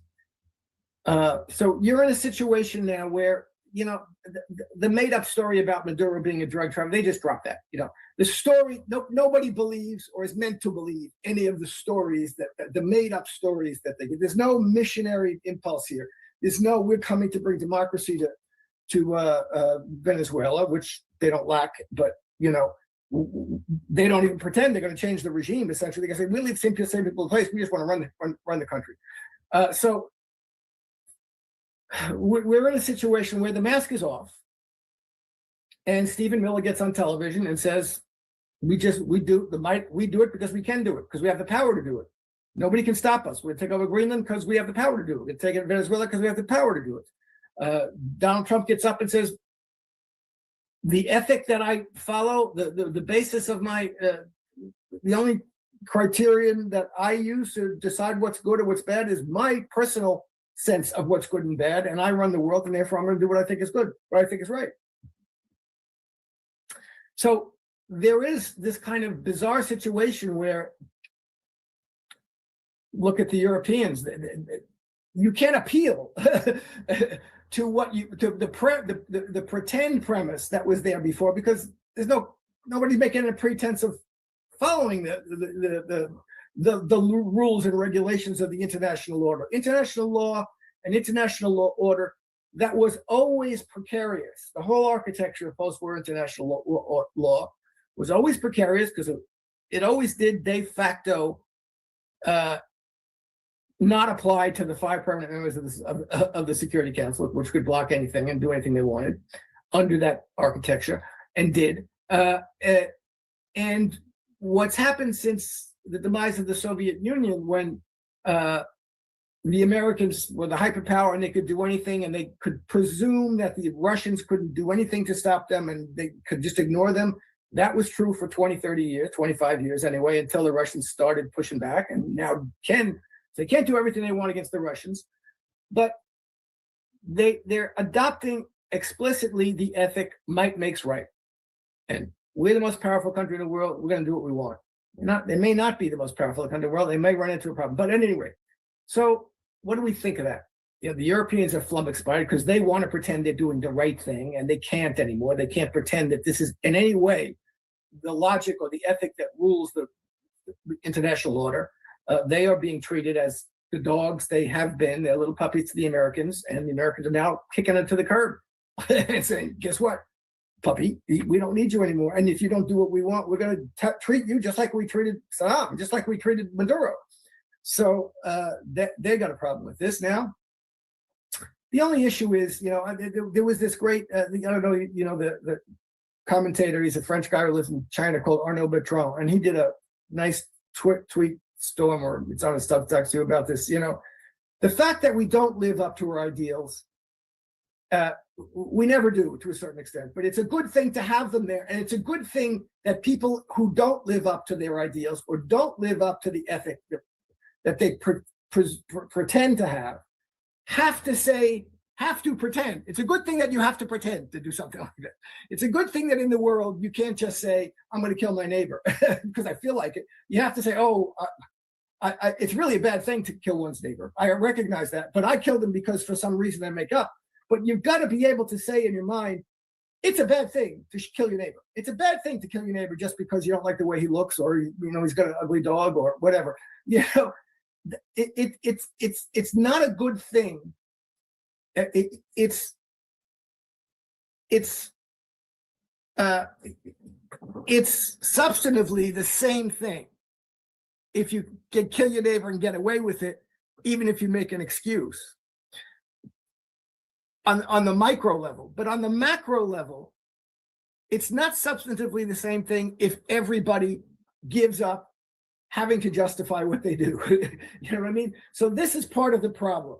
You know, if it's might makes right, not only practically as a matter of fact, but also as a matter of explicit ethic now that applies to everybody, you're going to get into a situation where it's war. It's the war of all against all, and someone's going to get. And the United States is itching, cruising for a bruising on that, because they're not the most powerful country in the world anymore.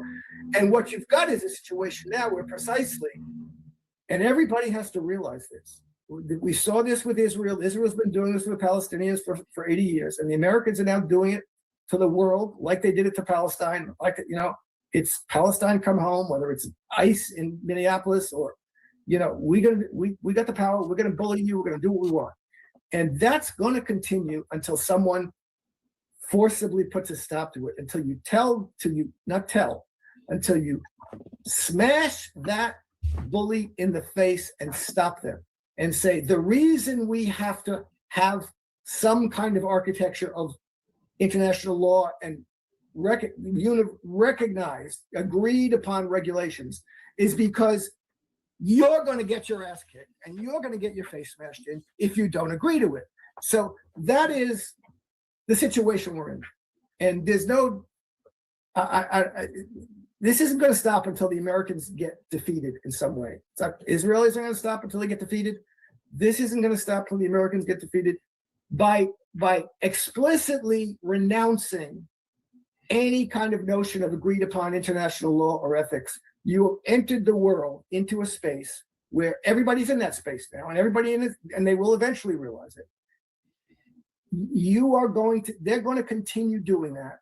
The only way that space is going to change is going to be if force is exerted from other quarters. If the bully who thinks that they can beat everybody up gets beaten up, and that has to happen now, or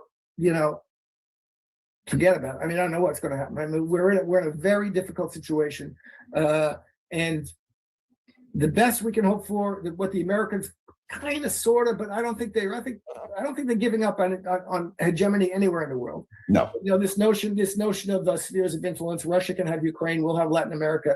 Chinese can have Taiwan. I don't think they really want it. I think they want to keep. I think the neocons really want to keep hegemony in the world. They want to figure out a way to do that. But that may be the best we can hope for. But eventually, someone has got to smash the bully in the face, or the world is going to be just a world full of bullies. Well, here's the thing. This is where my contradictions arise. I don't think any of those things are any different. I think the only difference, okay, the U.S. did the exact same thing. They just used liberal intervention. We're doing it because we're going to good, or what are you going to do? We're going to attack this country and kill 1 million people, right? Before Trump came in, they were committing a genocide. And they said, well, we're trying everything we can. We're trying to work things with people. We're working hard to get a ceasefire or whatever the hell. And then as soon as Trump came, the Israelis said, nah, they weren't. They were lying the whole time, right? So if you're a Palestinian, okay, you get bombs, and they're saying, we're trying to work for a ceasefire, you get bombs, and they don't say it. They said, no, we're not. It doesn't matter. To materialist speaking, nothing has changed for the people out here who are victims of the empire except the rhetoric, right? So my thoughts, my contradiction, whatever you want to call it, is that I'm not sure I agree with the people who say something is materially worse or rhetorically worse or something. I could make an argument that if there's a rattlesnake and a copperhead, I choose the rattlesnake because he rattles and I can go around it. I step on the copperhead, he bites me. I never hear a word. He's camouflaged. He's in there up against an oak tree. I don't see him. I step on him. I'm bit, right? So I could make just as easy as someone can make a philosophical argument that it's better off if we talk nice and steal everything that ain't nailed down and go back and steal the nails and overthrow people and kill people and slaughter and murder and genocide and say nice things. I could make equally as strong an argument that I think we're better off when we say it, that the best thing that could have happened now is that people now have the opportunity to see the monster for itself. So I don't know. Now, on Europe, let me say this. But so, I know you weren't taking a position. I know you were just like putting it out there. Let me say this about Europe. Here's the problem that Europe has.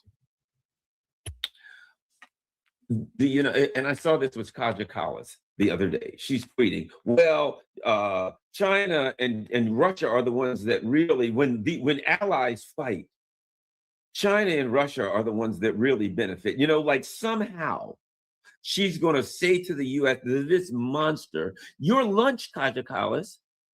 Have you ever heard that old African proverb that says it is the sheep thinks that the shepherd, I forgot, the one where the sheep thinks that the shepherd is protecting him, and he stays around the shepherd all the time, feeling that the shepherd is protecting him, and ultimately it's the shepherd that eats him.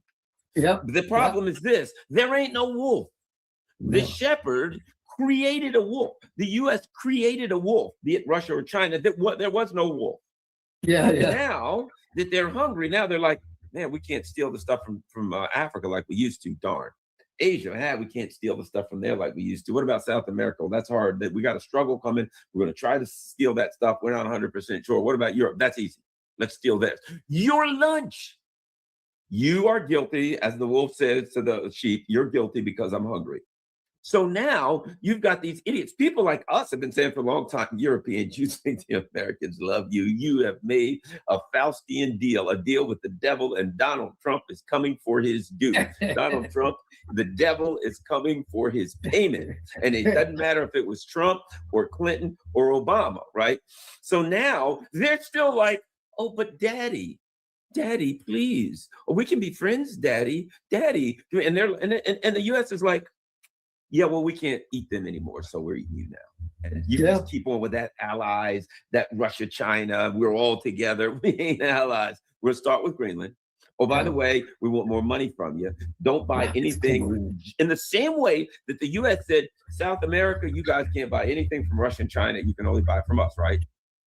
Haven't they also said to Europe, by blowing up their infrastructure, oh, by the way, you can't buy gas, you can't buy oil from Russia, you can only buy it from us. They're treating you the same way they treated the global South. They were impoverishing you. And they're going to take every dime you got, and you're still looking at daddy, talking about, daddy, we're allies. Oh, please, daddy, can't we still stand up against Russia and China? You fools. The colonial Faustian bargain is finally coming the bill is coming due. Yeah, no, you're absolutely right. Look, there's no question about it. I love the devil analogy, the devil with Trump kind of being, when the mask falls, literally, the movie when the devil face comes up, the Obama and face falls, and there's Trump. So yeah, this is absolutely true. And look, this is the thing that I said, in fact, when the Russian, in 22, when Russia entered Ukraine, and any complaints about international law, that's over. The Americans and Zionists have done away with international law a long time ago. And if you want there to be a regime of international law, we are going to have to make it. Again, we're going to have to make it. And the table is going to be round. The United States is not going to have this chair seat of the table. We're going to have to sit down and make a new regime of international law that and some way means of enforcement. It's not there. It never really applied to the major powers, and since the demise of the Soviet Union, that meant it never really applied to the United States and Israel. It never applied to Israel. But now everybody sees this, and the Europeans don't want to admit it. They want to feel like they're in the right. They're always doing the right thing. We're the good guys. Our alliance with the United States is the alliance of the good guys. Baloney. And you don't have an alliance. You decide that there are allies. You were never the United States' ally. You were their pets. You were their dogs. You were their slaves and messengers. You did what they said. You cut off your economic relations with Russia. You cut off the gas. You weakened yourself economically. You disarmed yourself by sending all your arms to Ukraine under the direction of the United States. And now you're turning around, and daddy is treating you like the dog they've always considered. Before, he pet you nicely, and he gave you some food, and he put you together with the other dogs and had a nice little kennel. But now you're realizing you've given away all your wealth, you're giving away all your power, and you're giving it to daddy. So, and he's coming for you and saying, I want a piece of your cake now. I want Greenland, and we're going to watch. I mean, what are they going to do? Apparently Germany and France are going to go to Denmark and say, give them Greenland. I mean, this is disgraceful. I mean, that may be what they do. Maybe don't. Maybe they're going to send 10 troops. I saw that. Who was it sent? Was it Germany who sent 50 soldiers and then told them to come back? The minute that Trump got on TV and said, we're going to put 10% more tariffs on you. I mean, this is the world we're in now. We all have to acknowledge that if we want a regime, some kind of regime of international law that applies to all states, if we want some kind of world in which national sovereignty means anything over and against, small countries over and against big, powerful countries, if we want anything like that, we're going to have to find a way to create it. And the first step that's going to be necessary for that is to defeat American imperialism and Zionism. Those are the two forces in the world that have destroyed the always fragile architecture of international law set up post-World War II. They've destroyed it. And they are going to continue to run around the world breaking everything at their own whim. And there cannot be a regime of international law or international ethics that's anything but might makes right until and unless American imperialism and Zionism are destroyed, are defeated, are militarily, are made to see and experience the fact that they can't get away with everything they think they can get away with. And that hasn't happened yet. And I don't know how it's going to happen. I think it will at some point, but, to a certain extent it's happening in Ukraine, but they're pretending they don't quite know what to do about that. And we'll see what the final resolution of that is. But look, they're getting away with everything they want in Palestine. They're getting away with everything they want in Latin America so far. I mean, at least they seem to be. Although what the actual result of it is for them, it's not. At the end of the day, they're going to be weaker than that because you do need allies. If you want real allies, you have to treat them as allies. You can't treat them as dogs. But someone's going to have to teach that lesson to the big dog. The big dog is going to have his ass whooped, have his snout smacked, and be put down. I mean, I just don't know what to say. This is the situation we're in there. We're in a situation where anybody who kind of pretends that they can appeal to the United States on the basis of this international law is obviously kidding themselves. So you want some regime of international law? Let's figure out how to create it. I'm going to say the first step to do that is to defeat American imperialism and Zionism. Here's the thing about it too. The Israelis, I mean, let's look at it. And you can say the Israelis are an appendage of the US, right? Empire. The Israelis, I mean, how long has the UN said, all right, this is illegal, you have to do this. Oh, this occupation is illegal. And the US and the Israelis just ignored it. International law, you cannot take land and keep it. You have to give back the Golan Heights. And Israel said, no, we're not. And the US said, hey, let's rename towns in the Golan Heights. It was always here. We were always here. That's my point. But now it's just more blatant. And now we're in a situation, I'm hearing some weird feedback. But at any rate, my point is now we're in a situation wherein it's, like I said, I can make an argument that it's better. The Europeans now, here's the other thing. You made up a good point about the Europeans. The Europeans are in a situation where they've been had so bad. Nobody's been had as bad as the Europeans. And they are left now. Here's the plan with Ukraine. That's simple. The war's lost. What are you going to do? We're going to give it to the Europeans, and then we're going to say you lost the war. Oh, by the way, any rebuilding to be done, you have to rebuild it.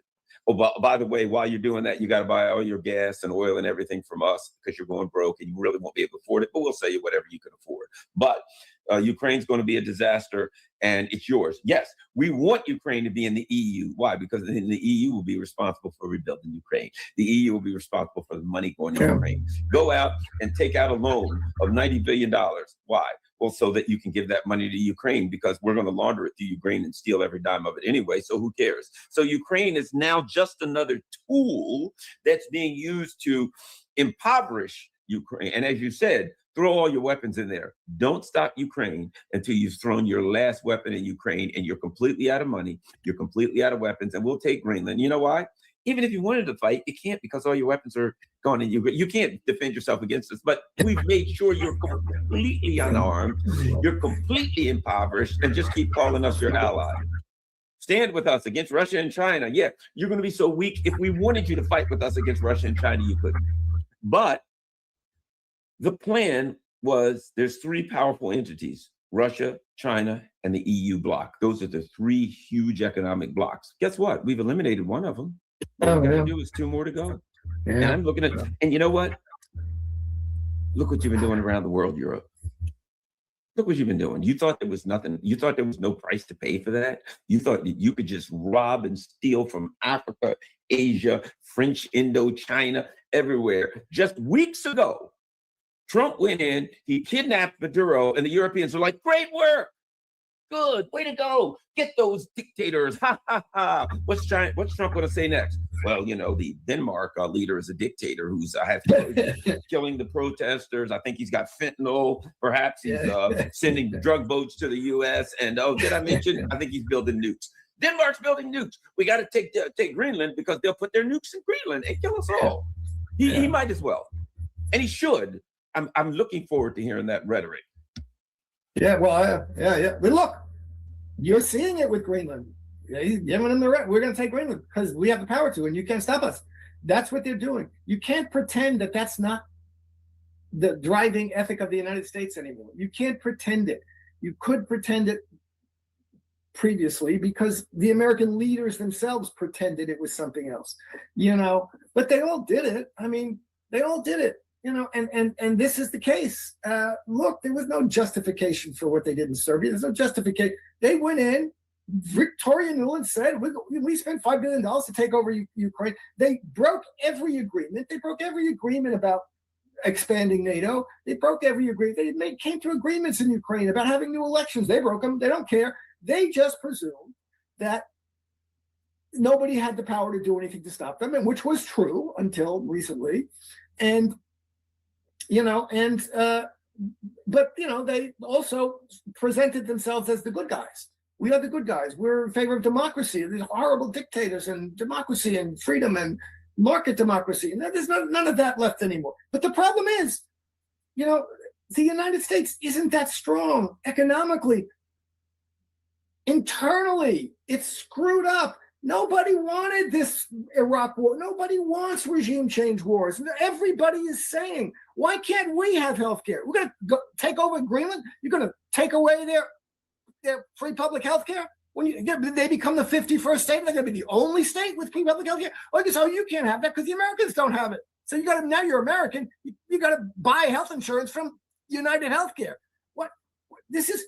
You can't run the United States, and you're going to take over all these other places and start running them. And American people that's one of the reasons Trump, this is the point. Trump did pretend. He did pretend to be something else. He pretended to be America first. He pretended to be anti-regime change. He pretended all kinds of things. It was a very bad pretense, and anybody who had any perspicacity could have seen that it was phony. But people bought it. And, you know, at the end of the day, this isn't going to stop until the American people stop buying this bullshit. If you think that ICE is doing something to stop immigration or is going to help the American worker, you're a fool. ICE is a uncontrolled police force that's going to be is being used against American citizens to have absolute immunity and create a police state, even worse police state in the United States, where nobody can go out in the street without being accosted by the cops, by some cop who have no right to resist them being dragged away to check your ID 2 weeks later, or be thrown into some concentration camp in Florida or in El Salvador. This is so. If you think that, so this is, you know, then. Yeah, the biggest fools are the Europeans. The biggest fools are the American people who thought that, you know, Donald Trump was going to save them, who thought that Barack Obama was going to save them, who thought, blah, this is not going to happen. You have to get together yourself and create. You have to create the rule of law and the rule of fairness in a society. And you have to understand what's going on in the world to do that. So this is the problem we have.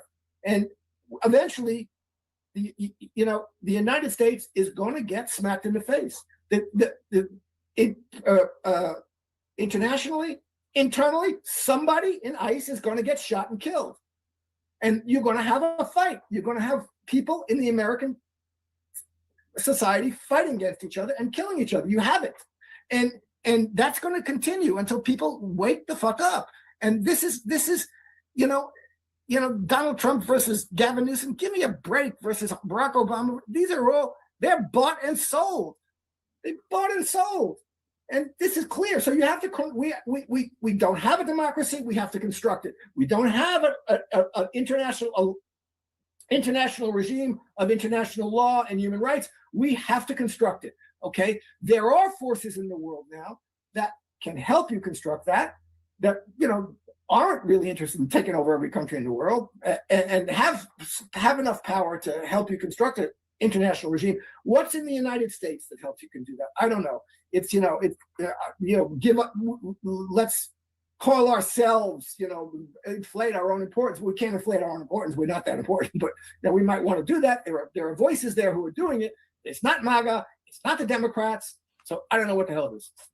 You and I just covered several months back that the U.S. was creating, remember this, a rapid deployment force. Remember we covered that, and it said like the Pentagon create to quell dissent. And it was long, 6-8 months ago. And I think we did a video where we're like, yeah, we gotta see what's coming here, right? Well, guess what? What do you know? The Pentagon readied 1,500 troops for possible Minnesota deployment. Look at that, right? That's one. And of course, who didn't see that coming? And the other one is,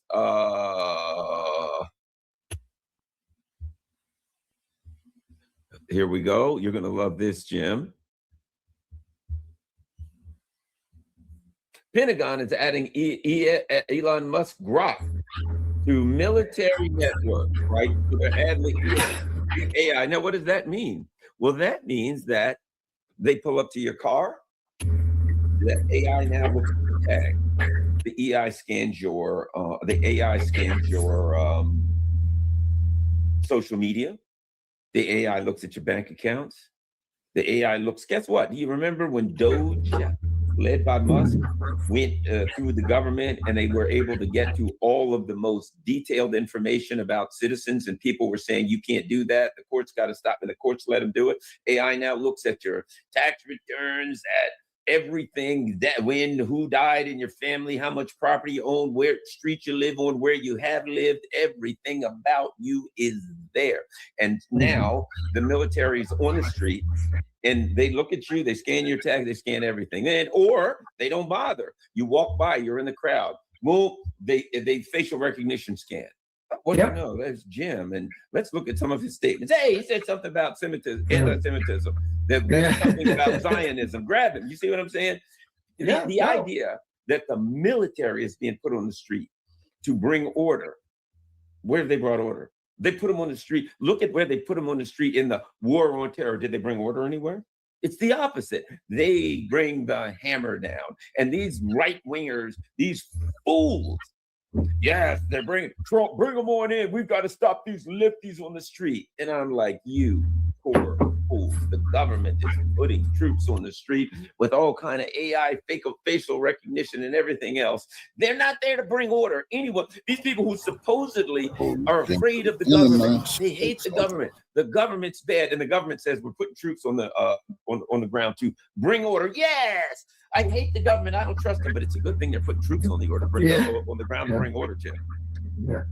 No, look, it's anybody who would have objected to this under Biden and all the hardcore Trump personality disorder, cult of personality people always say, oh, look at what Biden is doing. He wants digital ID. He wants this. He wants to. And the Biden administration started this whole thing with domestic dissent, with a January 6th right. It wasn't a good thing. I didn't think it was a good thing that a woman was killed. An unarmed woman was shot and killed for climbing in a window. She was a protester. She could have been arrested for trespassing, whatever. But, we talked about this 100 times. They're setting precedents that are going to be bad. This domestic terrorism crap started with Biden, and it's being accelerated to the nth degree with Trump. Trump was going to use it for his own purposes. I said this. I said, you watch Trump. No, he's not going to say misinformation. He's going to say terrorism. Biden is censoring Biden. The Democrats want to censor the internet and censor social media for misinformation. Donald Trump says, "Oh, we're going to open it up, except for terrorism. Terrorism we're going to crack down on. So this is now terrorism. Any kind of protest in the street is domestic terrorism. Renee Good was a domestic terrorism. Insurrection Act. Insurrection Act. Exactly. That now We I can said shoot this. them. Insurrection, I Yeah. can shoot somebody. That the bull crap they used for January 6th was that it was insurrection. How ironic that as soon as Trump gets power, oh, it's terrible. And we said, get out of here. That wasn't insurrection. Now Trump comes in and says, oh, you know what? The other side's doing insurrection, which means you can shoot them. That's right. That's right. So this is exactly, you know, the problem is this is the dynamic that the country has been moving toward, okay? Because there are all kinds of problems, social problems that infuriate people, rightly so. And, you know, the opportunity to change some of that happened in 2008, 2009 with Obama, where everybody, this is the moment, socialist, everybody's a socialist now. Everybody understands we need a new FDR, we need a new, and Obama gave it all away to the fucking banks and let the small businesses die and let workers let housing be bought up by private equity and and 1,000 state legislature seats went from Democrat to Republican over the next 4 years, next 8 years during Obama's administration, and they lost. The swing went because they portrayed Trump as the big scary. He's the real anti-establishment guy. He's going to change everything if he comes in, and people bought that crap. So now you got Trump, who's a right-wing, reactionary, racist fool. And good thing is that he's a fool, because you know, this is foolish. You're going to lose this game if you play it this way. You're going to win for a while. You're going to intimidate a lot of people. You're going to hurt a lot of people. You're going to look like the king of the world until you get punched in the face. And you are going to get punched in the face somewhere. You're going to get punched in the face by the economic, social situation in the United States. And you're going to get punched in the face if you send in the troops and people start fighting back. I'm a big proponent of gun rights. I've written a lot about it. What I say about this is every neighborhood that ICE is in, we have to have 10 armed citizens showing up for every ICE officer, 5 to 10 times as many armed people. Keep them honest. Make sure they don't harass anybody. Make sure they don't kill anybody. This has to happen. You have to meet force with force. And that is what the Second Amendment is for. And we should use it. The Black Panthers are back out in Philadelphia, and they're very good. And, you know, this is what I'm in favor of: armed citizens standing up and standing in defense of their communities and their fellow citizens. And if you want to come into a place and you have a probable cause to check ID for some particular person, that's fine. But you want to start ramming random cars, and you want to start dragging 12-year-old and 15-year-old kids out of cars and going into high schools, you're going to have to go through this rank of armed citizens to do that. Let's see how that's going to happen. There has to be a confrontation. There has to be a confrontation that demonstrates where we're at, and that demonstrates there's counterpower that is going to hurt you. Okay? Nobody wants to see that, but they're pushing it, and they're pushing it internationally, and they're pushing it nationally. And someone on the international stage is going to have to stand up with arms and say, you cross this line, we're going to hit you. And that has to happen here too. You know, I think that the U.S., sadly, it's unfortunately, I think the U.S. is going to kind of fall into political instability that could, I hate violence. I think it's going to fall into political instability and some kind of a violence in the direction that we're going when the government starts putting troops on the ground and start shooting citizens. It's just a matter of time. You know, there are some who argue, oh, that's what they want. They want more violence. Whatever they want, whatever they don't want. There are dynamics that you can't control. In the United States, a lot of Americans have guns and access to guns. If they start feeling threatened by the government, whatever, you and I could argue, they should shoot back. No, they shouldn't. Those things are irrelevant. There are dynamics that spin out of control, and the dynamics that we have now are spinning out of control. The other thing I would argue is this. Let me throw this at you, Jim. That's this concept that the system has somehow, like Trump has come in here and the system has gone awry under Trump. That the system needs to be, if we just had a better manager of this system, you know, everything would be fine. Here's my argument. To think that he could straighten the system out would it be think that the system was ever straight in the first place? But let's be honest about this. They had slavery. They had apartheid. They wiped out the Native Americans, right? They had lynchings. Then what did they do? They, during the Industrial Revolution, remember the people, the Ford people, when they came out with guns, the Pinkerton people, and shot them down, literally took guns, strikers, and used violence and murdered strikers, right? They actually intended to overthrow. FDR was in office. And the billionaires of that time put together a bunch of people that intended to overthrow the U.S. government. It's just that one particular Marine commander turned them in, right? The idea now, and then what happened? Vietnam, the Korean War. I mean, I could go on, and then into the war on terror. The idea that this system has ever been some kind of a nice, kind, pure system is absurd. That it's not that the system has gone awry. It's that the ground beneath our feet is changing. And the Americans used to be able to pillage around the world, and pillaging ain't as easy as it used to be. It's, scrounging up a few more 1,000 barrels of stolen oil ain't as easy as it used to be. Iran's stronger, Russia, China's stronger. Now we can, sadly, I mean, I saw someone in the chat, illegal immigration is.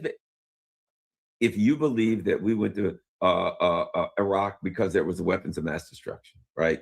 Oh, we went to Venezuela because we wanted to stop them from something about what is it? Well, a drug cartel that didn't exist, or maybe perhaps they were stealing our election. You know what I mean? The Russians are stolen elections. If you believe that, any of that stuff is real. Yeah. Right. I can't. The government. If you believe that right now, the government is doing that stuff in Minnesota because they're concerned about illegal immigration. You're part of the people who believe that the Ukraine bull crap, Russia gate. I mean, they have one lie after another. And the idea that the ruling elite go to their neighborhoods. Tell me who's cutting their grass. Tell me who's working in their homes. Tell me who's working on the construction sites for the buildings that they own. They take advantage of a dynamic of illegal immigration, so they will have a whole bunch of people out there that they can pay next to nothing and drive the price of it down. But you believe that the ruling elite, they're trying to do the right thing. That's why America goes down, because we're suckers. Because no matter how much they lie to us, we always believe the current lie.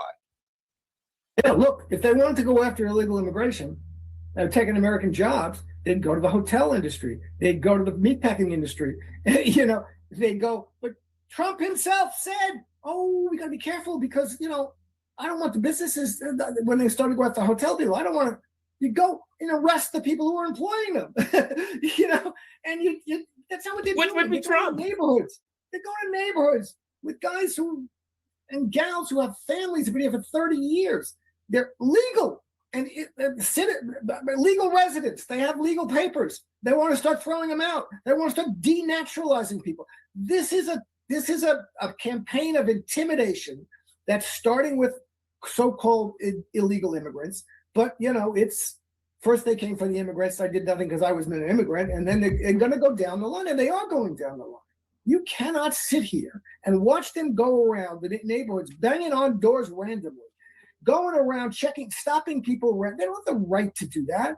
You need to have ICE as the only authority. They have to have reasonable suspicion that some particular person, or have a warrant for some particular person who they know is here illegally, and look for them and find them. They don't have the right to stop people, stop cars at random and ask, are you a citizen? This is nonsense. So this has to stop, but it's not going to stop until it's made to stop, until the people, everybody, if you're sitting around going, hoo-ha, go ICE, you're going to have to get smacked in the face. You're going to have to watch ICE get smacked in the face. And you're going to have, so you want ICE to kill Renee Good? You think that's a good thing? Well, the guy, I saw this yesterday, an ICE agent, because a lot of Latinos are going to ICE because they have a $50,000 bonus, and they're saying, you want to get papers? Join ICE. And a Latino guy was an ICE officer filling up his car, and they grabbed him, and he said, I'm ICE. They took him away. They didn't care. I don't care. This is nonsense. So this is intimidation. This is to create a police state, which is going to go after every dissident, everybody who doesn't agree with the Trump line now, but whoever's line is in office. That's what's going to happen. You want that? You're going to get it until you get the resistance to it. Okay. So if you want a civil war, you're going to get it. And, you may win, you may lose, whatever, but it's going to be, why would you want that? And this is the problem that Trump has. Because I always said, from the point of view of the ruling class doesn't really want that. They're doing fine. They're doing fine without a civil war. They got people cowed. They got people fighting with each other over bullshit. And nobody's challenging really the power of the socioeconomic elite. Nobody's challenging that. So why do they want to create the mayhem and chaos and violence that is going to potentially threaten them? And this is the problem. And this is what Trump doesn't understand. What hard-wing right-wingers don't understand, and Miller doesn't understand, and Vought doesn't understand. If you create this, you are going to end up getting yourself threatened in ways that you didn't have to, and that you could have avoided. And that's what the smart elements of the ruling class always said. Oh, we're going to create a situation which fools a lot of people and looks good for a lot of people and is good for a certain percentage of the population. And as long as we can keep the lid on everything, it's Obama. I'm standing between you and the pitchforks. Trump comes in and says, I'm letting the pitchforks in. But the pitchforks, it turns out, are the pitchforks of the ruling class. They're the pitchforks of white supremacist bullshit and xenophobia. And that's not going to work. Ultimately, it's just not going to work. I mean, the only way to make it is kill everybody. You're not going to be able to do it because there's 40 million people with arms in the United States, and you're not going to do it without a fight. And that's not going to help the ruling class. The smart elements of the ruling class, that's not going to help us. We want to rule without fighting, and we're going to try to do that. So, but I don't know what's going to happen now. We're in a situation where it's gone. It's clear. The situation is going to have to be resolved. There's going to have to be confrontation and confrontations that reset the situation in some way. And I don't know how it's going to happen, but we're in very, very dangerous situations. It looks like we're heading towards some kind of violence in the street to me. It doesn't, it looks like we're heading in the directions of some kind of violence in the street. It certainly looks as though, my mic better now? I unplugged and reset it. It seems like it's improved. It's fine. I always heard you fine. Okay, good. Yeah, I was getting some feedback. I think people in the chat were getting a little bit, but I don't hear it now. But yeah, I think, and I'm afraid, you know what I mean? We have friends and family members and stuff walking the street. We don't want bullets to be flying around and people are getting hit and innocent people are getting shot. But the reality is, I think it looks like that's the direction that we're heading. And something that people have to understand, most Americans, and this is one of the ways we got in this mess, they don't ever connect foreign policy to domestic policy. Right? The difference between foreign policy and domestic policy is only grammatical. That's it. It's only in rhetoric, right? When Stephen Miller says, hey, it's the law of the jungle. When Stephen Miller says, we can take Greenland, Venezuela, whatever. Why? Because we're more powerful. We can take it because we're strong and we're powerful, and the strong do what they, the strong do what they can, the weak suffer what they must, right? What Americans are like, yes, we'll do that over there. Oh, no, my friend. Yeah. They mean it for you too. Yeah. And then in the street, they say, you're weak and we're strong. The government's strong and the citizens are weak. We'll boss you around. We'll push you around. We'll shoot you. We'll beat you. We'll arrest you. They don't understand that that violence and power that they're using to dominate. He's not just talking about the people in Greenland. He's talking about the people in Greenburg, West Virginia. He's talking about Greenville, Kentucky. He's talking about wherever someone stands. What happens when you get and you say, I don't like what the government's doing. And they say, but we're strong and you're weak. You ain't gotta like it. That's what they don't connect. That rhetoric that we do what we want because we're strong is manifesting itself internally also. Yeah, no, absolutely. This is what's happening. And the ruling class is not your ally. You're not an ally of theirs. They don't care about you. Peter Thiel, Donald Trump, Miriam Adelson, Haim Saban. Did you see this? This great American Jewish Council had Miriam Adelson and Haim Saban. And it's interesting because Haim Saban is a big Democratic Zionist fundraiser.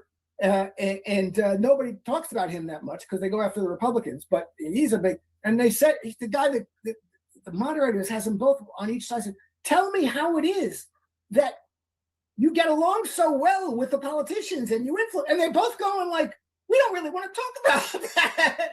And Haim Saban goes, well, I gave him some money, but she really gave him a lot of money. You should talk to her. And the guy goes, yeah, but it's not just money. Well, okay, it's not just money, but guess what? And Haim Saban's going, I don't want to talk about that. I don't want to be honest about that. Because really, it is money. It depends on how much you contribute. That gets you access. And access, they listen to what you say.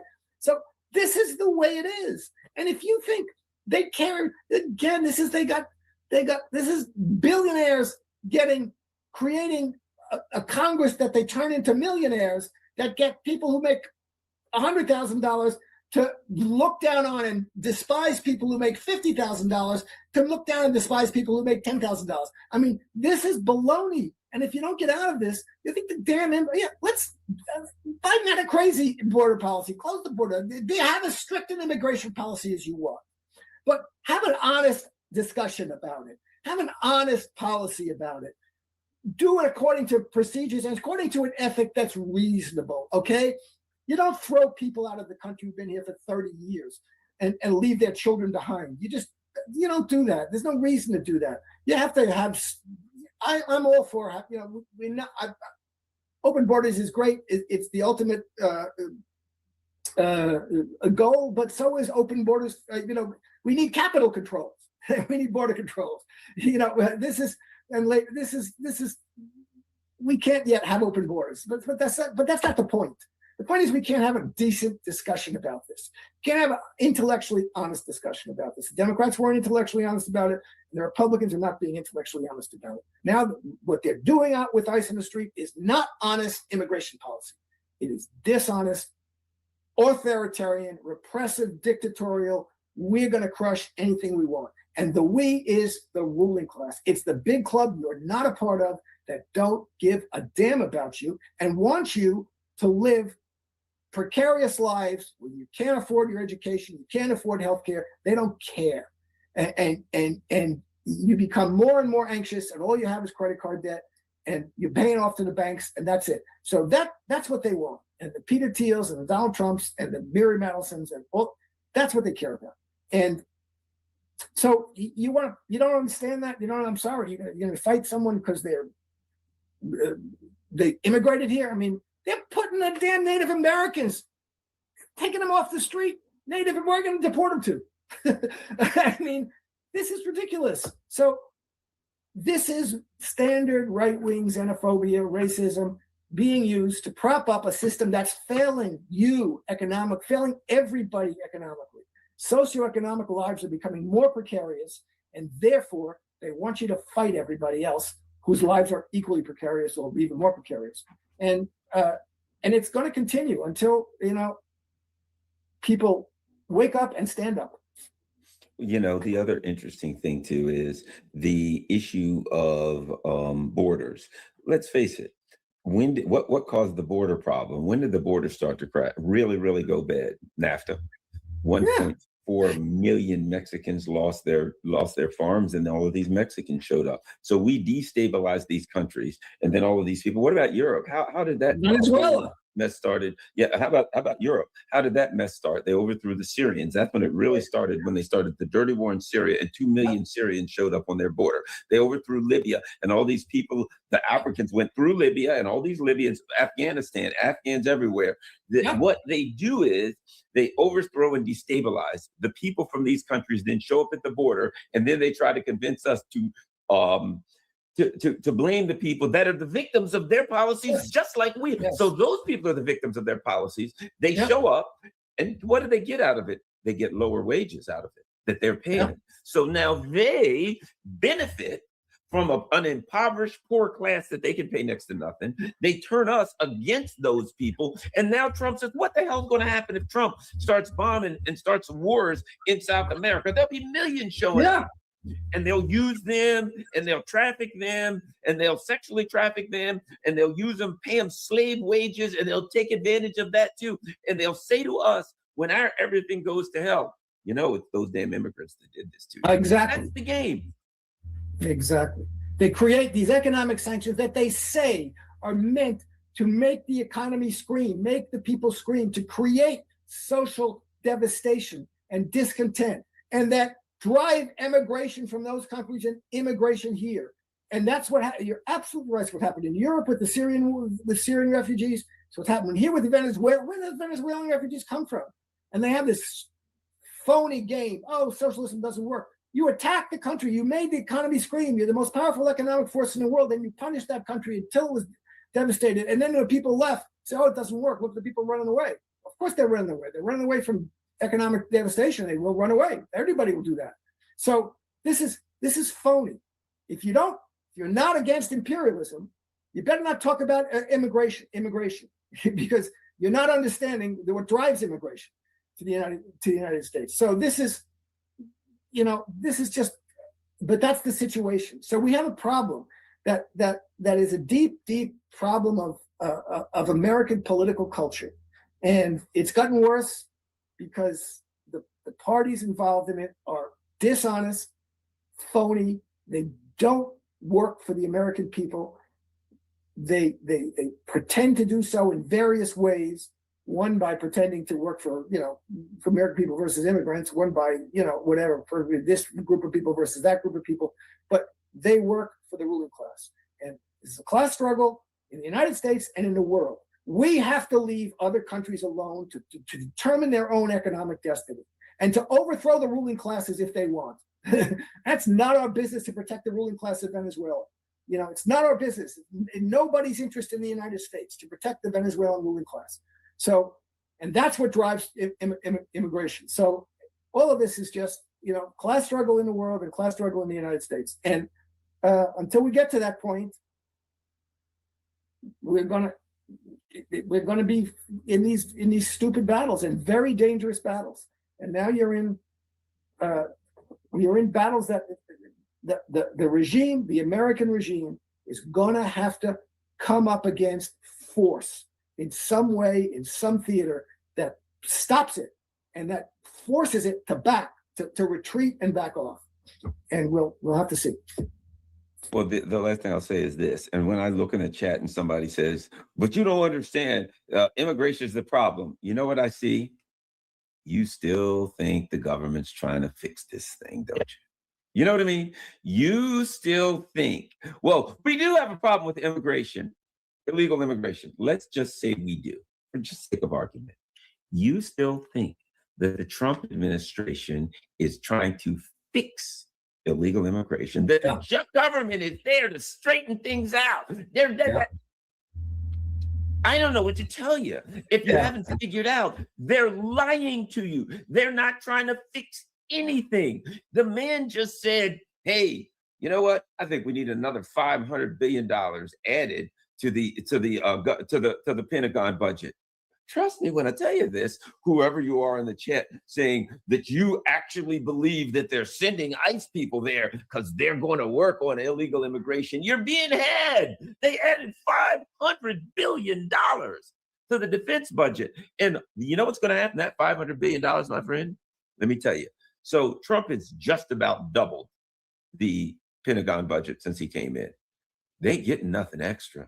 The only thing Raytheon's going to do is they're going to say, hey, we got another 500. We got another 500 billion. What do you want to do? Raytheon says, oh, well, you know that missile we're selling you for $1 million? Yeah. How much did you improve? How much did you raise the budget? We raised it by 60%. You know, funny thing, the price of that missile just went up. You'll get the exact same amount of things you got. They will raise the prices, whatever amount more money you have. If they're selling you 10 missiles, those 10 missiles will cost 60% more. You will not get 11 missiles. you'll get 10. That's what these people don't get.